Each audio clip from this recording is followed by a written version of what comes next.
সুপ্রিয় দর্শক শ্রোতা, আসসালামু আলাইকুম। আশা করছি আপনারা সবাই সুস্থ এবং ভালো আছেন। প্রিয় বন্ধুরা, দেশ এবং দেশের বাইরে থেকে ঠিক এই মুহূর্তে যেখান থেকে বাস্তব জীবনের গল্প শোনার জন্য আমার সাথে যুক্ত হয়েছেন আমি আপন। আর যে আপন জীবনের গল্পের 1461তম পর্বে আপনাকে এই প্রতিদিনের মতো স্বাগতম জানাচ্ছি। বন্ধুগণ, আজ আমি আপনাকে শোনাবো বরিশালের ভাই মোহাম্মদ মাহমুদ মুন্নার জীবনের, প্রবাসী মোহাম্মদ মাহমুদ মুন্নার জীবনের চরম ভয়ঙ্কর আশ্চর্যমূলক এক করুণ বাস্তব জীবন কাহিনী। বন্ধুরা, আজকের গল্পের টাইটেল ভয়ঙ্কর সত্য ঘটনা। ছেলের রূপে বিদেশ থেকে এসে সর্বনাশ করলেন মায়ের। এই গল্পটা এইরকম একটা গল্প, আমি আপনাকে নিশ্চিত করে বলতে পারি যে পুরোটা গল্প শোনার পরে আপনার শরীরের পশম দাঁড়িয়ে যাবে। এক মানুষরূপী এক ভিন্ন প্রাণীর গল্প আজ আপনারা শুনতে যাচ্ছেন, যা হয়তো জীবনের গল্পের অনুষ্ঠানে দাগ কেটে রাখবে। প্রিয় বন্ধুরা, আশা করব শুরু থেকে শেষ পর্যন্ত বরিশালের ভাই মাহমুদ মুন্নার জীবনের বাস্তব গল্পটা আপনারা প্রত্যেকে আমার মুখে শুনবেন এবং গল্প শেষে মাহমুদ মুন্নাকে আপনার মতো করে একটা মন্তব্য কমেন্ট বক্সে লিখবেন। খুবই গুরুত্বপূর্ণ একটা কথা বলি বন্ধুরা, যারা ঠিক এই মুহূর্ত পর্যন্ত চট্টগ্রামের ডাউল চাউল মিয়ার দুর্গম পাহাড়ের উপরে সেই অলৌকিক ভয়ঙ্কর আধ্যাত্মিক মাজার দেখেননি, তাদের সবাইকে অনুরোধ করবো ভিডিওর এই বাটনে গিয়ে অথবা এই ভিডিওর ডিসক্রিপশনে গিয়ে কিংবা এই ভিডিও শেষ করে আপনি ইন্ড অপশানে সেই ভিডিওটা দেখে নেবেন। কারণ এটি শুধু একটা ভিডিও নয়, ভিডিওর ভিতরে এমন কিছু দৃশ্য আছে যা রীতিমতো আপনার চোখ কপালে উঠিয়ে দিবে। আশা করবো এই ভিডিওটাও সবাই দেখবেন। ধন্যবাদ সবাইকে। সুপ্রিয় বন্ধুগণ, আসসালামু আলাইকুম। আমার নাম মোহাম্মদ মাহমুদ মুন্না, আমার বাড়ি বরিশাল বিভাগে। বন্ধুরা, আমি আমার জীবনের গল্পটা শুরু করার শুরুতে আপনাদেরকে আমার পরিবারের সম্বন্ধে জানিয়ে রাখি। আমার পরিবারে আমি আছি, আমার বাবা আছে, মা আছে, রয়েছে আমার বড় একটা বোন সহ ছোট একটা ভাই। আমরা টোটাল 2 ভাই 1 বোন। আমাদের পরিবারটা বরিশাল বিভাগের অদূরের কোনো এক অজপাড়া গায়ের কোনো এক ছোট গ্রামের এক নিম্নবিত্ত পরিবার। আমার বাবা পেশায় একজন কৃষক। কৃষিকাজের পাশাপাশি আমার বাবা আর কোনো কিছুই করে না, শুধুমাত্র কৃষিকাজ করে খুব কষ্ট করে আমাদের পরিবারটা চালায়। আমাদের জমি জামও তেমন কিছুই নেই, শুধুমাত্র ঘর ভিটা ছাড়া ধানি কোনো জমি আমাদের নেই।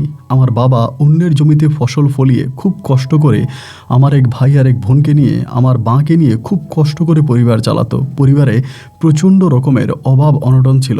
ছোটোবেলা থেকেই ভরপেট খাবার কবে লাস্ট খেয়েছিলাম ঠিক মনেও পড়ে না। এমন করে আস্তে আস্তে করে শৈশবের দিনগুলো বড় হতে থাকে। একটু একটু করে যখন আমি পরিপূর্ণভাবে বড় হয়ে যাই, আমার বয়স তখন ছোটোবেলা থেকে আমি জিনিসটা শুনে আসছিলাম। আমি যখন খুব ছোটোবেলায় ছিলাম তখন আমাদের এখানে কারির বাজার বলে একটা বাজার আছে। কারির বাজারের পাশে আমার আব্বার একটা জমি আছে। যদিও ওই জমিটা আমাদের এলাকার এক প্রভাবশালী লোকে জমিটা দখল করে রাখছে। তো ওই প্রভাবশালী লোকটার সাথে আমার আব্বার সম্পর্ক ছিল ঠিক এরকম। ওই প্রভাবশালী লোকটা আমার আব্বাকে বলছিল তিনি আমার আব্বাকে বিদেশে নিয়ে যাবে, বিদেশে নিয়ে যাওয়ার কথা বলছিল। তো আমার আব্বা বলছে যে ঠিক আছে, আমি যদি বিদেশ যাই তাহলে আপনি আমাকে নিয়ে যাবেন। আমার আব্বা পাসপোর্টও করছে, ওই লোককে পাসপোর্টও দিছে, কিন্তু সেই লোকটা বলল যে তুই একটা কাজ কর, আমি তোকে বিদেশ নিয়ে যাবো, তোর এই জমিটা আমাকে দিয়ে দে। তো আমার আব্বা তখনও যায়নি, কয়েকজনের সঙ্গে কথাবার্তা বলেছে, তারা সবাই বলছে যে হ্যাঁ জমি দিয়ে দে, কারণ আমার আব্বা বিদেশ চলে গেলে তার দলিল দিতে পারবে না। তো যার কারণে আমার আব্বা দেশে থাকতে লোকটাকে দলিল দিয়ে দেয় এবং দলিল দিয়ে দেওয়ার পরে লোকটা আমার আব্বাকে বিদেশ নেওয়ার কথা বলে। তো বিদেশ নেওয়ার কথা বলার পরে আমার আব্বাকে আর সেই লোকটা বিদেশ নিতে পারে না, এবং বিদেশ না নিতে পারার কারণে একটা পর্যায়ে আমার আব্বা তখন তার জমি দাবি করে বসে যে আপনি তো বলছেন আমাকে বিদেশ নিয়ে যাবেন, যার পারপাসে আমি আপনাকে আমার জমিটা দিয়েছি, তো এখন তো আর আপনি আমাকে বিদেশ নিচ্ছেন না, সো আমার জমিটা আমাকে ফিরিয়ে দেন। ওই লোকটা তখন আমার আব্বাকে মুখের উপরে বলে বসলো যে না, আমি তো জমি ফিরিয়ে দিতে পারবো না। আমার আব্বা বললো কেন দিতে পারবেন না, আপনার সঙ্গে তো আমার কথা হয়েছে আমাকে বিদেশ নিয়ে যাবেন, বিদেশ যেহেতু আপনি নেন নাই, সো আমার জমি আমাকে ফিরিয়ে দেন। লোকটা কোনোভাবেই জমি দিতে আর রাজি হলো না। এই নিয়ে বহু দরবার কারবার মেল অনেক কিছুই হয়েছে। অনেকবার দরবারে মেলে লোকটা উপস্থিত হয়। গ্রামের 10 জনের সামনে তিনি স্বীকার করে আগামী দিন সকালবেলায় আমি রেজিস্ট্রি অফিসে যাব এবং গিয়ে আমি ওর দলিল ওর জমি ওকে ফিরিয়ে দিব, এই কথা বলে। কিন্তু দেখা যায় যে আমার আব্বা ওই লোকটা এরপরের দিনে তার একটা সমস্যা দেখায় যে তার শাশুড়ি মারা গেছে, শ্বশুর মারা গেছে, সে নিজেও অসুস্থ, বাচ্চার সমস্যা, এগুলো বলে আসলে মূলত আমার আব্বাকে তিনি জমিটা দেয় না। তো এই করতে করতে আমরা মোটামুটি প্রায় অনেকটাই বড় হয়ে যাই। আমার বয়স তখন প্রায় 16 বছরের কাছাকাছি, 16 কি 17 বছর। তো 16-17 বছরে আমার বড় বোনটা তখন মোটামুটি প্রায় অনেকটাই বড় হয়ে গেছে। তারপর বড় বোনের জন্য বিভিন্ন জায়গা থেকে বিয়ের ঘর আসতেছে। তা আমার আব্বার তো ওরকম কোনো জমি জমাও নাই, টাকা পয়সাও নাই, আমার বোনটাকে আমার আব্বা বিয়ে দিতে পারতেছে না। আমার আব্বা তখন বারবার ওই লোকটার কাছে যায় এবং লোকটার গিয়ে অনুরোধ করে যে আপনি বলেছিলেন যে আমার জমি আমারে ফিরিয়ে দিবেন, আমার জমিটা আমারে ফিরিয়ে দেন, আমার মেয়েটার বিয়ের বয়স হয়ে গেছে, আমার মেয়েটাকে আমি বিয়ে দিতে পারতেছি না, আমার মেয়েটার বিয়ে দেওয়া লাগবে, আপনি জমিটা দিয়ে দেন। কিন্তু এই লোকটা কোনোভাবে আমার আব্বাকে আর এই জমি ফিরিয়ে দিতে রাজি হয় না, তিনি দিবেই না, কোনোভাবে আমার আব্বাকে জমি দিবে না। এই নিয়ে ধরেন প্রচণ্ড রকমের ঝগড়াঝাটি, আরও প্রায় 1 বৎসরের মতো এই ঝামেলা নিয়ে চলে যায়। আমার বয়স তখন আনুমানিক প্রায় 18 থেকে 19 বৎসরের কাছাকাছি। ওই সময়টাতে হলো কি, আমার বড় বোনের জন্য একটা ভালো বিয়ের প্রপোজাল আসছে। তখন আমার বোনের কিন্তু বয়স হয়ে গেছে, প্রায় 20 থেকে 22 বছর হয়ে গেছে। তো 20-22 বছরের একটা মেয়ে, তো বুঝতেই পারেন মেয়েরা কুড়িতেই ভুরি, তার মানে তার বয়সটা অনেক বেড়ে গেছে। তো সেখানে একটা ভালো বিয়ের প্রস্তাব আসছে। এই লোকটা আমার আব্বারে বলছে যে তিনি দলিল দিয়ে দিবে, মানে এই কথা বলছিল, মানে লাস্টে ডেটটা দিছে। কিন্তু আমার বোনের বিয়ের সাথে আমার আব্বা মানুষের কাছ থেকে ঋণ ফিন করে বহু কষ্ট করে আমার বোনের বিয়েটা তিনি সম্পূর্ণ করলো। তো বিয়েটা সম্পূর্ণ করার পরে আমার আব্বা তখন ওই লোকটার বাড়িতে গিয়ে বলতেছে আপনি এখন অ্যাটলিস্ট আমাকে জমিটা দিয়ে দেন, আমি জমিটা বিক্রি করে আমার মেয়ের বিয়েতে যে ঋণ হয়েছে আমি ঋণটা পরিশোধ করব। তিনি আমার বোনের বিয়েতে আসছে পর্যন্ত এসেও সবার সামনে তিনি ওয়াদা করেছে যে তিনি জমির দলিল দিয়ে দেবে, মানে আমাদের জমি আমাদের নামে ফিরিয়ে দেবে, কিন্তু তিনি আর দিলেন না। তো একদিন সকালবেলা আমার আব্বা খুব রাগ হয়েছে, মানে আমাদের বাড়িতে পাওনাদার আসছে সকালবেলা, এবং পাওনাদার এসে আমার আব্বারে খুব খারাপ ভাষায় গালাগালি করে বলতেছে যে মেয়ে বিয়ে দেওয়ার সময় টাকা নিছিলা, যদি টাকা ভালোই ভালোই দিয়ে দাও তো ভালোই, আর যদি না দাও মেয়ের শ্বশুরবাড়ি থেকে মেয়ের উঠে আই না, মেয়ের সঙ্গে খারাপ কাজ করব।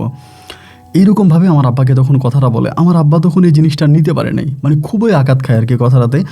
আমার আব্বা তখন কাঁচি নিয়ে ওই লোকের বাড়িতে যায় যে হয় সে আজকে আমার দলিল দিবে, নাহলে আমি তারা মার্ডার করবো। আমার আম্মা পিছন থেকে ডাকতেছে আপনি যাইন না। তো আমার আম্মা আমারে বলতেছে তুই যা, আমি বললাম আমি যাবো না। মানে কেন জানি মানে রাগ করেছিলাম সেদিন, ঠিক মনে নাই, কোনো একটা কারণে রাগ করেছিলাম, রাগ করে থাকার কারণে আমি আর যাইনি। তো আমার আব্বা তখন একাই মানে কাছে নিয়ে ওই বেটার বাড়ির দিকে গেছে। তো কিছুক্ষণ পরে আমার আব্বা যাওয়ার প্রায় ঘন্টাখানিক পরে ওই বাড়ির মধ্যে চিৎকার পড়ছে, বহু জোরে চিৎকার পড়ছে, এবং আমাদের বাড়িতে আইসা মানুষজন বলতেছে হাই হাই রে, মাহমুদের বাপের তো মাইরে ফেলছে, তাড়াতাড়ি ওই জোয়ারদার বাড়ির দিকে যাও। তা আমিও তখন দৌড় দিলাম, আমার মাও দৌড় দিলাম, আর আমাদের ঘরে আমার একটা দাদি ছিল দূরসম্পর্কের, ওই দাদিও তখন দৌড়াইলো। সবাই তখন দৌড়াইতে গিয়া দেখতেছি যে আমার আব্বার আপনার রক্ত পড়ে আছে, মানে বাড়ির উঠানের মধ্যে, মানে জোয়ারদার বাড়ির যে লোকের কাছে জমি পাইতো ওই লোকের বাড়ির উঠানের মধ্যে এরকম রক্ত পড়ে আছে। তো সবারই জিজ্ঞেস করলাম কী হয়েছে, বলে আব্বারা নাকি ভ্যান গাড়ি করে হসপিটালে নিয়ে গেছে। আমিও তখন পিছন দৌড়াইতেছি, আমার আব্বারা হসপিটালে নিয়ে গেছে, এবং ভ্যান গাড়ি করে, তো আমাদের এলাকাতে ভ্যান গাড়িটাই বেশি চলতো আর কি, ভ্যানে করে নিয়ে গেছে। তো একটা পর্যায়ে আমিও হসপিটালে যাই, এবং হসপিটালে যাওয়ার পরে জানতে পারি যে আমার আব্বা মারা গেছে। মানে উনি আমার আব্বার একরকম বলতে গেলে গলা কেটে ফেলছে, মানে ওই লোকটা আমার আব্বার গলা কেটে ফেলছে, আমার আব্বা মারা গেছে। তো আমার আব্বা মারা যাওয়ার পরে এইবার মোটামুটি প্রশাসনের নজর মানে আসে। তারপরে আব্বা মারা যাওয়ার পরে আমার মা তখন বাদী হয়ে ওই লোকের নামে মামলা করে। তখন দেখা গেলো যে আমাদের গ্রামের যত মানুষ আছে, মানে আমাদের গ্রামের সব মানুষ তখন আমাদের পক্ষে চলে আসে, আমাদের গ্রামের সব মানুষ আমাদের পক্ষে চলে আসে, প্রশাসন আমাদের পক্ষে আসে, এবং আইন আদালত সব আমাদের পক্ষে তখন চলে আসে। সবার একটাই কথা যে এই লোকের ফাঁসি চাই, মানে ওনারা ফাঁসি হইতে হবে, যেটা আমার আব্বাকে মেরে ফেলছে। তো একটা পর্যায়ে দেখা গেলো যে তখন সবাই আমাদের সাপোর্টে, ওই সময়টাতে কিন্তু এমন কোনো মানুষ নেই যে আমাদের সাপোর্টে আসে না, সবাই আমাদের সাপোর্টে। পরে ওই লোকটা তখন করলো কি, মামলা করার কিছুদিন পরে তার বাড়ি ঘরে আর পুলিশ মানে আসতেছে, উনি বাড়ি থেকে পালাইছে, তার ছেলে মেয়ে যারা আছে সবাই বাড়ি থেকে তখন পালাই গেছে, মানে বাড়ির মধ্যে তখন কেউই নেই, সবাই পালাইছে। তো পালিয়ে যাওয়ার পরে আমার ওই লোকটা তখন করলো কি, আমাদের এলাকার চেয়ারম্যানকে জানাইছে, চেয়ারম্যানকে বলছে তোমরা মাহমুদের মায়ের সঙ্গে কথা বলো, আমি মাহমুদের বাপের জমিটা আমি তাদের নামে ফিরিয়ে দেবো, তারা যদি আমার মামলাটা উঠে নেয়, আমার মামলা যদি উঠে নেয় তাহলে আমরা জমিটা ফিরিয়ে দিব। আমার আম্মাকে তখন চেয়ারম্যান এই প্রস্তাব দেয়। আমার মা তখন সম্পূর্ণভাবে প্রস্তাবটা প্রত্যাখ্যান করে যে না, আমার স্বামী মারা গেছে, আমি এই লোকের ফাঁসি চাই, আমার জমি জমা কোনো কিছু দরকার নেই, যেহেতু আমার স্বামীকে মেরে ফেলছে আমি এই লোকের ফাঁসি চাই। তো ওই চেয়ারম্যান আমার আম্মুকে বলতেছে যে দেখো আসলে তুমি যে বলতেছ তোমার স্বামীর তো সে এমনি মারে নাই, সে তোমার স্বামী কাছে নিয়ে গেছে এবং তো ওই লোকের গলা কেটে ফেলার জন্য। তো যাই হোক, যে কোনোভাবেই হোক তোমার স্বামীর গলার মধ্যে কাঁচিটা লাগছে, লাগাতে তোমার স্বামীর গলা কেটে গেছে, সে মারা গেছে। তো আমার আম্মাকে বুঝেছে, আমার আম্মা বলতেছে যে না, কোনোভাবেই না, আমরা এটা কোনোভাবেই মানবো না, আমরা মামলা করছি, আমাদের মামলার রায় আমরা চাই। এভাবে আরও কয়েকদিন কেটে গেল। তো একদিন আমার নানা আমাদের বাড়িতে আসছে। আমার নানা কিন্তু একটু গরিব মানুষ ছিলেন, কিন্তু তারপরও মেয়ালি মানে দরবারি কারবারি মানুষ, মানে অনেক বিচক্ষণ মানুষ, চালাক। তো নানা এসে আমার আম্মার একদিন বলতেছিল যে মারে, এখন তো অলরেডি মাহমুদের বাপও মরে গেছে, সংসারও চলে না, মাহমুদও তো একরকম বেকার, কোনো কাজকামও করে না, মেয়েটারে বিয়ে দিলি সম্পূর্ণ ঋণ করে মানুষ হয়তো এখন যায় ঝামেলা, তো স্বামী মারা গেছে তাই ঋণের টাকার জন্য আসে না, কিন্তু 2 দিন পরেই তো মানুষ বাড়িতে ঋণের টাকার জন্য আসবে। মানুষের ঋণ পরিশোধ কীভাবে করবি? আর টাকা দিয়ে পৃথিবীতে সমস্ত মামলাকে মাটি দিয়ে দেওয়া যায়। যে লোকের সঙ্গে তোরা লাগছিস ওই লোকের টাকা পয়সার কোনো অভাব নাই, সে টাকা দিয়ে ওই মামলা মীমাংসা করে ফেলতে পারবে। একটা কাজ করে মা, যেভাবে হোক যে করেই হোক তুই ওই মামলাটা নিষ্পত্তি করে ফেল। জমিটা যদি তোর ছেলের নামে লিখে দেয় তাহলে তুই মামলাটা থেকে সরে আয়। তা আমার নানা ভাই বলার পর আমার আম্মা তখন কিছুটা সফট হয়েছে, মানে নরম হয়েছে। হওয়ার পরে আম্মা একদিন আমাকে দিয়ে চেয়ারম্যানকে ডাকাইছে। ডাকানোর পরে চেয়ারম্যান তখন আসছে এবং আসার পরে তখন চেয়ারম্যানের সঙ্গে তখন কথাবার্তা হওয়ার পরে চেয়ারম্যান তখন আমাকে সাথে করে নিয়ে ওই লোক তখন লুকায়িতভাবে সে মানে পালায়ে আসছে। আপনার রেজিস্ট্রি অফিসে আসার পরে ওই আমাদের জমিটা তখন আমার নামে উনি দলিল করে দিয়ে দেয়। জমিটা আমার নামে দলিল করে দেওয়ার পরে আমার আম্মা তখন থানা থেকে মামলাটা উঠিয়ে নেয়। এবং এই নিয়ে আরও অনেক ঝামেলা আছে, অনেক আইনি জটিলতা আছে, এগুলো নাই বলি। তো আমার আম্মা তখন মামলাটা উঠিয়ে নেয়। মামলা উঠিয়ে নেওয়ার পরে এরপরে দেখা গেলো আমরা জমিতে যাইতে পারি না, মানে এই জমিতে কোনো ফসল করতে পারি না। আমরা যদি জমিতে কোনো ফসল লাগাই, আমরা তো আর দিনটা 24 ঘন্টা মিলে জমি পাহারা দিব না। জমিতে কোনো ফসল লাগাই, রাতের বেলা আমাদের জমিটা নষ্ট করে ফেলে, রাতের বেলায় ফসল নষ্ট করে ফেলে এবং গরু লাগাই দেয়, মানে আমরা এখানে কোনো কিছু করতে পারি না। আর এদিক দিয়ে ধরেন আপনার মানুষ আসতেছে বারবার ঋণের টাকার জন্য। আমার বোনের বিয়ে দিছি, সেই ঋণের মানে টাকার জন্য আসতেছে। পরে আমি আর মা মিলে সিদ্ধান্ত নিলাম যে জমিটা বিক্রি করে দিব। জমিটা বিক্রি করে দিয়ে আমার বোনের যে ঋণ আছে ঋণটা পরিশোধ করবো, আর বাকি টাকা দিয়ে কিছু একটা করব। যেহেতু আমরা জমিটা চাষবাসে করতে পারি না, জমির কাছে যাইতেই পারি না, ওনারা জমিটা একরকম এখনও ওনাদের দখলেই রাখছে। তো পরে আমি আর মার সিদ্ধান্ত নিয়ে জমিটা তখন বিক্রি করে দিলাম। জমি বিক্রি করার পরে যেই টাকাটা পাইছি ওই টাকা দিয়ে প্রথমত আমার বোনের যেই বিয়ের সময় যে ঋণটা ছিল ওই ঋণটা পরিশোধ করছি। ঋণটা পরিশোধ করার পরে বাকি টাকাগুলো দিয়ে তখন কি করবো চিন্তা করতেছি। আমার নানা ভাই তখন আমার মায়ের বুদ্ধি দিল, একটা কাজ কর, বাকি টাকাগুলো দিয়ে তুই মুন্নারে বিদেশ পাঠিয়ে দে। মুন্না যদি বিদেশ চলে যায় তাহলে তোর এই পরিবারে অভাব অনটন থাকবে না, এই সব কিছু তুই বেরোতে পারবি। আর দেশে ব্যবসা বাণিজ্যের অবস্থাও ভালো না, আর যেহেতু তোদের পিছনে এত শত্রু লেগে আছে, ধরেই কোনো ব্যবসা বাণিজ্য করে উন্নতি করতে পারবি না। তোদের পিছনে অনেক বড় শত্রু লেগে গেছে, এটা ধরেই ব্যবসা বাণিজ্য করে কোনো কিছু করা যাবে না। যত দ্রুত সম্ভব হয় আগে তুই মুন্নারে বিদেশ পাঠিয়ে দে। তো নানা ভাইয়ের কথা মতোই মা তখন আমাকে পাসপোর্ট করাইলো এবং আমার নানা ভাইয়ের মাধ্যমে একজন লোকের কাছে তখন আমার পাসপোর্টটা জমা দেওয়া হলো। ওই লোকটা থাকে হচ্ছে ওমানের দেশে থাকে। পরে আমার পাসপোর্ট জমা দিছি, দেওয়ার পরে কিছুদিনের মধ্যে আমার তখন ওমান থেকে ভিসা আসে। মানে একটা সাদা কাগজের মতো আমার ওইটা ভিসাটা হয়ে আসে। ওই যে বিশেষ করে আমরা যে ইলেকট্রিক বিল দিই না, কারেন্টের বিলের মতো একটা ভিসার কাগজ তখন আসে বিদেশ থেকে। তো ওই ভিসার কাগজ নিয়ে আমাকে যেতে হবে আর কি। তা আমি ওই ভিসার কাগজ নিয়ে তারপরে হচ্ছে আপনার ওমানের উদ্দেশ্যে রওনা দিই। আমার আম্মার কাছ থেকে, বড় বোনের কাছ থেকে, সবার কাছ থেকে বিদেশিদের নিয়ে আমি তখন ওমান যাব। যাই হোক, একটা পর্যায়ে আমি আলহামদুলিল্লাহ আল্লাহর অশেষ রহমতে আরবের দেশ ওমানের মাটিতে গিয়ে পৌঁছাই। তো ওমানে যাওয়ার পরে আমাকে বলেছিল একটা দোকানের ভিসা। মাস শেষে বেতন হচ্ছে 30,000 টাকা, বাংলাদেশি টাকায় 30,000 টাকা বেতন, এবং এটা হচ্ছে দোকানের ভিসা, থাকা খাওয়া সব কিছু মালিকের। এই কথা বলে আমাদের এলাকারই একটা লোক আমাকে নিয়ে যায়, উনি আমাদের এলাকারই ছিল। তো যাওয়ার পরে দেখলাম ভাই ওখানে পরিবেশ সম্পূর্ণ ভিন্ন, মানে পুরোই আলাদা। উনি আমাকে যেই কথা বলে নিয়ে গেছে এটা কাজের সঙ্গে কোনোই মিল নাই। উনি আমাকে বলেছিল বেতন দেবে 30,000, কিন্তু আমি কাজ করে ফেলেছি 3 মাস, আমাকে 3 টাকাও বেতন দেয় নাই। তাই আমি ওনারা বারবার বলি যে আমার বেতন দেন না কেন, আমার টাকা দেন না কেন। উনি আমারে বলে তোর বাড়ি থেকে কোনো ঋণ আছে, তুই তো জমি বিক্রি করে আসছিস, তা জমি বিক্রি করে আসছিস, তোর তো কোনো ঋণ নাই। আমি বললাম দেখেন আমি ঋণ করে আসি নাই সেটা ঠিক আছে, আর সম্পূর্ণ যে জমি বিক্রির টাকা আসছে তাও না, কিছু টাকা তো মানুষের কাছ থেকে নেওয়া লাগছেই। আর আমার ঘরে আমার ছোটো 2টা বোন আছে, তাদের বিয়ে শাদী দিতে হবে। উনি আমারে বলে ইনকাম হবে, তুই চিন্তা করিস না, তোর হবে। এরকম করে প্রায় 1 বছর মতো কেটে গেছে। উনি ওনার দোকানে আমাকে কাজ করাইছে, বাট একটা টাকাও উনি আমাকে বেতন দেয় নাই। বেতন দেয় না, কোনোভাবে আমাকে বেতন দেয় না। এতটাই কষ্টে ছিলাম ভাই, আপনাকে বলে বোঝাতে পারবো না। একটা সময় পরিবারের সঙ্গে যোগাযোগ করলাম। আমার বাবা, আমার মা আর আমার দাদা, আমার এলাকার লোকেরা তখন ওই লোকের বাড়িতে যায়। তা ওই লোকের বাড়িতে গেলে তার বাবা মা বলতেছে সে বিদেশে কিভাবে লোক নিয়ে গেছে, কিভাবে কী করছে, আমরা তো দেশে বসে আর এগুলো জানি না। প্রায় 1.5 বছরের মতো বিনা টাকায়, একটা টাকাও দেয়নি আমাকে। পুরো 1.5 বছর ওই কোম্পানিতে, ওনার দোকানে চাকরি করি। 1.5 বছর পরে আমি তখন আর পথঘাট দেখতেছি না, আমি কী করব। পরে 1.5 বছর পর আমি ওখান থেকে পালাই, ওই দোকান থেকে পালাইয়া যাই। এবং দোকান থেকে পালিয়ে তখন আমি বিল্ডিংয়ের কাজ করার জন্য যাই। তো ভাই বিল্ডিংয়ের কাজ করা অনেক কঠিন, এটা কোনো সহজ কাজ নয়। তা আমি কোনো দিন দেশে কোনো পরিশ্রমের কাজ করি নাই, ওভাবে কোনো পরিশ্রম করি নাই। বাট বিল্ডিংয়ের কাজে গিয়ে আমি তখন মরে যাচ্ছিলাম, আমি আর নিতে পারতেছিলাম না। তাই এরকম করতে করতে একদিন বিল্ডিংয়ের কাজ করতে গিয়ে আমি মারাত্মকভাবে ইনজুরি হই, আঘাত খাই পায়ের মধ্যে। পায়ের মধ্যে আঘাত খাওয়ার পর আমাকে তখন হসপিটালে ভর্তি করায়। হসপিটাল থেকে বেরোবার পরে আমার আর কেউ তখন এই সময়তে আর কাজে নেয় না। মানে আমার পায়ে আঘাত খাইছে, আমি ঠিকমতো কাজ করতে পারি না, কেউ আমাকে কাজে নেয় না। ঘরে 2টা বোন আছে, মা আছে, মানে পরিবারে প্রচণ্ড রকমের অভাব। আমার মা তো অন্তত তেল, চিনি, মানে তেল, ডাল এগুলো তো অন্তত কিনা লাগে, এটা টাকা আমি আমার মায়ের জন্য পাঠাতে পারি না।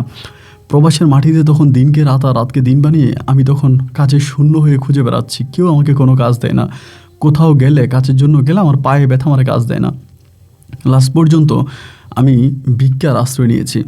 মানে বিভিন্ন দোকানে যাইতাম, আবার এই তো পুলিশে দেখলে তো সমস্যা, ভিক্ষা করে পুলিশে দেখলে নিয়ে যাবে, দেশে পাঠাই দিবে, তো যার জন্য বিভিন্ন দোকানে গিয়ে ভিক্ষা করি। তা এরকম করে একটা দোকানে গেছি, দোকানের যাওয়ার পরে ওনার নাম ছিল কালাম, ওনার আমি আগ থেকেও চিনতাম আর কি। তো ওনার দোকানে গেছি, ওনার দোকানে যাওয়ার পরে উনি আরে বলছি যে ভাই কয়টা টাকা দেন। পরে আমার বলে কেন টাকা কেন? আমি বললাম যে ভাই এই অবস্থা। তো লোকটা আবার খুব দয়াবান ছিল, মধ্যবয়স্ক আর কি, মধ্যবয়স্কর থেকে একটু বেশি হবে। আমাকে তখন ডাইকে নিয়ে দোকানের পাশে বসাইছে, মানে ক্যাশের পাশে বসে বলে যে কী হয়েছে মুন্না বলতো। আমি তখন আমার জীবনের পুরো ইতিহাসটা টান দিলাম যে আমার সঙ্গে এটা হয়েছে। উনি বলে তুই যে ভিক্ষা করতেছিস, তোরা তো যে কোনো সময় পুলিশে দেখলে নিয়ে যাবে।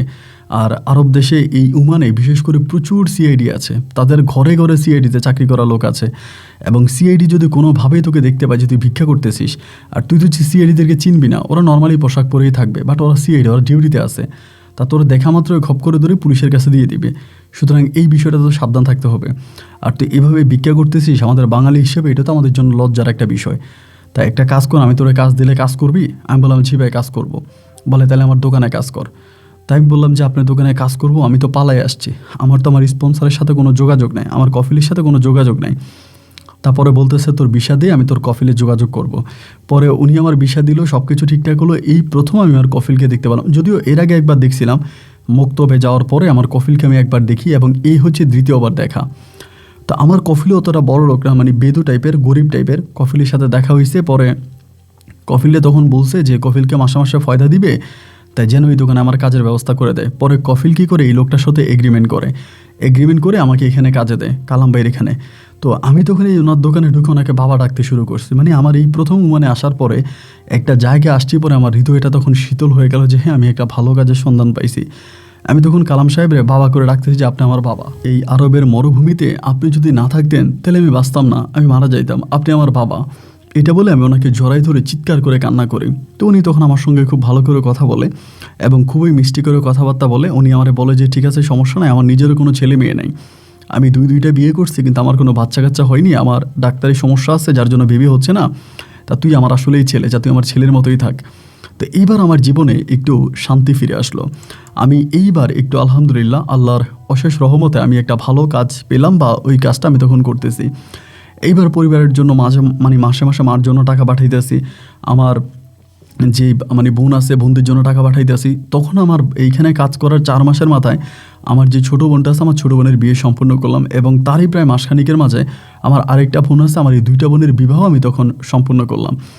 বোনের বিয়েগুলো শেষ হলো এবং আমি তখন এখানে টাকা পয়সা ইনকাম করতেছি। একটা নোনার দোকানে আমি প্রায় 4 বছরের মতো ডিউটি করি, এবং এই 4 বছরে উনি আমাকে বেতনের বাইরেও অনেক টাকা দেয়।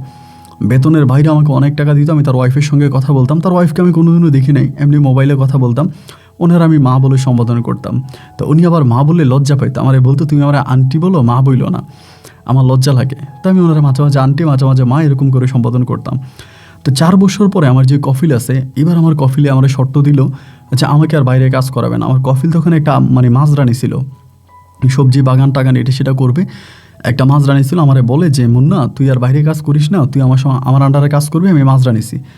তো এখন আমার কথা হচ্ছে আমি কফিলের আন্ডারে কাজ করলে বেতন পাবো মাস শেষে হয় 10,000 বা 12,000 টাকা, কিন্তু আমি এখন যেখানে চাকরি করি এখানে আমি বেতন পাই 40,000 টাকা, আর আমি তো আমার বাবার দোকানে চাকরি করি হিসাব করতে গেলে। তা আমি তখন আমার কফিলে বললাম যে না আমি যাব না। আমার কফিল তখন আমার শর্ত দিল, হয়তো আমার এখানে কাজ করা লাগবে, নাইলে আমি তোরে ক্যান্সেল করে দেশে পাঠাই দিব, আমি তোরে ক্যান্সেল দিয়ে দেশে পাঠাই দিব, আর আদারওয়াইজ তোর আমার এখানে কাজ করা লাগবে। তো আমার কালাম সাহেবও তখন ওনারা অনেক বুঝাইলো যে না দেখ আসলে আমার এখানে কাজ করো, তোর আমি ফয়দা বাড়াই দিব না। কফিলের কথা হচ্ছে যতই ফয়দা দিই লাভ হবে না, ও আমাকে নিয়েই যাবে, আমাকে এই দোকানে কাজ করতে দিবে না। পরে কফিলের সঙ্গে রাগারাগি হওয়ার পরে কালাম সাহেব আমারে বললো একটা কাজ কর না, তুই দেশে চলে যা, তুই একেবারে ক্যান্সেল হয়ে দেশে চলে যা, এবং দেশে যাওয়ার পরে আমি তোর জন্য মাসে মাসে টাকা পাঠাবো, প্রবলেম নেই, এরপর আমি তোর নতুন ভিসা করে ওমানে আবার নিয়ে আসবো, তুই যা। তো এই কথাবার্তা বলার পর আমি তখন আমার কফিলের কাছ থেকে বললাম যে ঠিক আছে তাহলে তুই আমার ক্যান্সেল দিয়ে দে।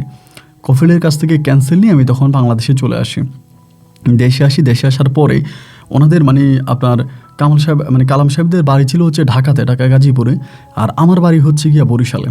তো বরিশালে যাওয়ার পর ওইখানে 2-3 দিন থাকার পরে উনি আবার আমার অনেক মালামাল দিয়েছিল ওনার ওয়াইফকে দেওয়ার জন্য, পরিবারকে দেওয়ার জন্য। তো আমি আর ওই মালামালগুলো ঢাকাতে আর খুলি নাই বা ঢাকা থেকে দিই নাই, আমি চলে আসছি গ্রামে। তো গ্রামে আসার কিছুদিন পরে ওনার মালামালগুলো নিয়ে আমি তখন ঢাকায় রওনা দিচ্ছি, মানে ওনার বাড়িতে। তো ওই সময় কিন্তু আমার জীবন সম্পূর্ণ পাল্টে গেছে। আগের যে অভাব অনটন যাই ছিল সব পাল্টে গেছে। বাড়িতে দালান উঠছে, 4-5 ওয়াল করছি, 2 বোনকে বিয়ে দিছি এবং নিজের মতো করে কিছু জায়গায় সম্পত্তিও কিনছি। সব কিছু মিলিয়ে এখন আর আমার কোনো অভাব অনটন নাই। এখন আমি আলহামদুলিল্লাহ বেশ ভালোই আছি। এবার যেটা হইলো সেটা হচ্ছে আমি তখন আস্তে আস্তে করে কালাম সাহেবের বাড়িতে গেলাম, এবং বাড়িতে যাওয়ার পরে ওনার ওয়াইফকে দেখে আমি রীতিমতো অবাক হয়ে গেছি। মানে আমি ওনার ওয়াইফকে প্রথমে দেখে আমি চিন্তা করতেছি, উনি তো বললো ওনার কোনো ছেলে মেয়ে নাই, কিন্তু ওনার এত বড় একটা মেয়ে আছে, উনি আমার কাছে এটা বলে নাই কেন? মানে এটা কিন্তু ওনার ওয়াইফ ছিল, বাট আমি ভাবছিলাম মেয়ে। এবং আপনিও কখনো বিশ্বাস করবেন না যে এটা কোনো একটা বিবাহিত মহিলা, একেবারেই ইয়াং, দেখলে মনে হবে বয়স খুব বড় জোর, হয়তো 16-17 বছর হবে এরকম, একদম ছোট, আর পরীর মতো সুন্দর, মানে দেখার মতো। আমি যাওয়ার পর আমি বললাম আমি তো আসলে মানে কালাম আঙ্কেলের থেকে আসছিলাম, ওমান থেকে, ওনার ওয়াইফের সঙ্গে দেখা করব। পরে বলে আসো, ভিতরে আসো। পরে ভিতরে নিচে, ভিতরে সোফার মধ্যে বসে আমি জাস্ট অবাক হয়ে বসে আছি যে আয় আল্লাহ। পরে উনি আইসা বলতেছে যে তুমি আমাকে চিনো না? আমি বললাম যে না, আপনাকে তো চিনি না। বলে আমার ছবি কখনো দেখো নাই? আমি বললাম যে না, আসলে আপনার ছবিও কখনো দেখি নাই। পরে বলে আমি তোমার কালাম আঙ্কেলের ওয়াইফ, তুমি আমার সঙ্গেই কথা বলতে মোবাইল ফোনে। আমি তখন মাথায় হাত দিয়ে ফেলি, ইয়াল্লা এটা কী বলে?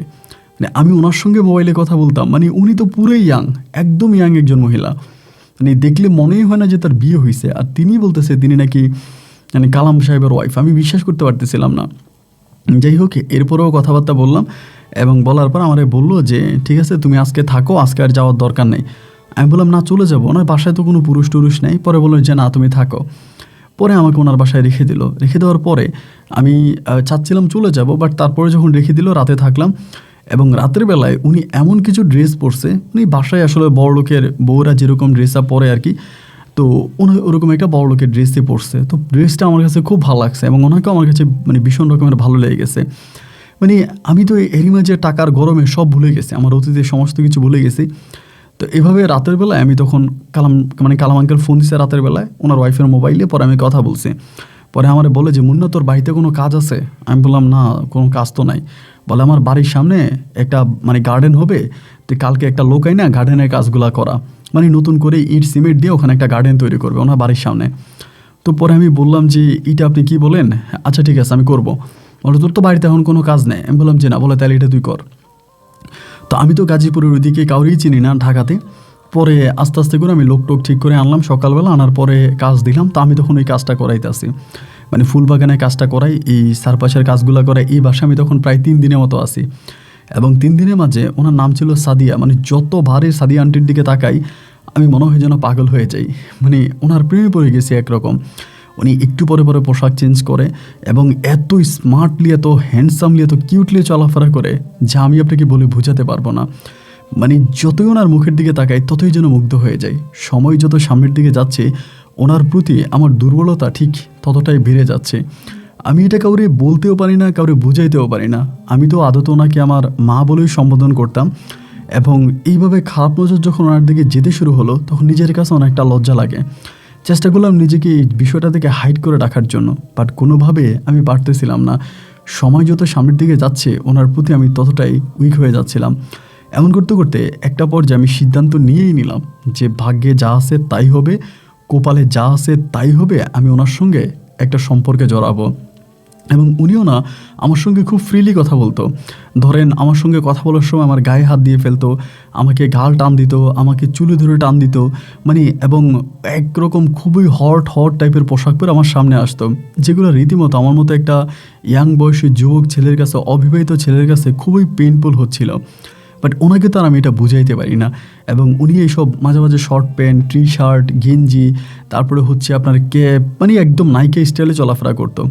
তো আমি যেটা শুনেছিলাম এটা হচ্ছে কালাম আঙ্কেলের দ্বিতীয় বউ, মানে ওনার প্রথম বউ মারা গেছে, বাচ্চা কাচ্চা হয়নি, প্রথম বউ মারা গেছে, প্রথম বউ মারা যাওয়ার পর উনি দ্বিতীয় বিয়ে করছে, এবং দ্বিতীয় বিয়ে করার পরও ওনার ঘরে কোনো বাচ্চা কাচ্চা হয়নি, মানে কোনো বেবি টেবি হয়নি আর কি। তো যাই হোক, এরকম করে সময়গুলো কাটতেছে। বাট এখানে যাওয়ার পরে আমি আরেকটা বিষয় জেনে খুব অবাক হয়ে গেলাম, যে বাড়িটা আছে ওই বাড়িটা মূলত ওই মহিলার নামে, মানে ওই যে কালাম আঙ্কেলের যে বউ আছে সাদিয়ার নামে ওই বিল্ডিংটা।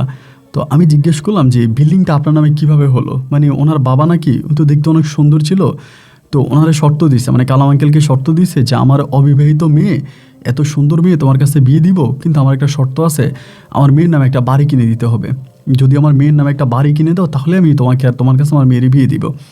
এরপরে কালাম আঙ্কেল করলো কি, ওই সাদি আন্টির নামে একটা বাড়ি কিনে দেয়। একটা বাড়ি কিনে দিয়ে তারপর ওনার কাছে মানে কামাল আঙ্কেলের কাছে ওনার মানে মেয়ের বিয়ে দেয়। তার মানে এই যে বিশাল বাড়িটা আমি দেখতে পাচ্ছি, ওই বাড়ির মালিকও কিন্তু সাদিয়া আন্টি। এরকম করে সময়গুলো কাটতেছে, এবং আমি তো আপনাকে আগেই বলেছি, আমি একটা পর্যায়ে ফুললি সিদ্ধান্ত নিয়ে নিলাম যে আমি যে করেই হোক ওনার সঙ্গে একটা সম্পর্কে যাব। তো উনি যতই দুষ্টামি করতো, তবে বাইরে থেকে, ভিতর থেকে না, মানে অন্তর থেকে কোনো কিছুই করতো না, বাইরে থেকে দুষ্টামি করতো, গায়ে হাত দিত, এরকম করতো।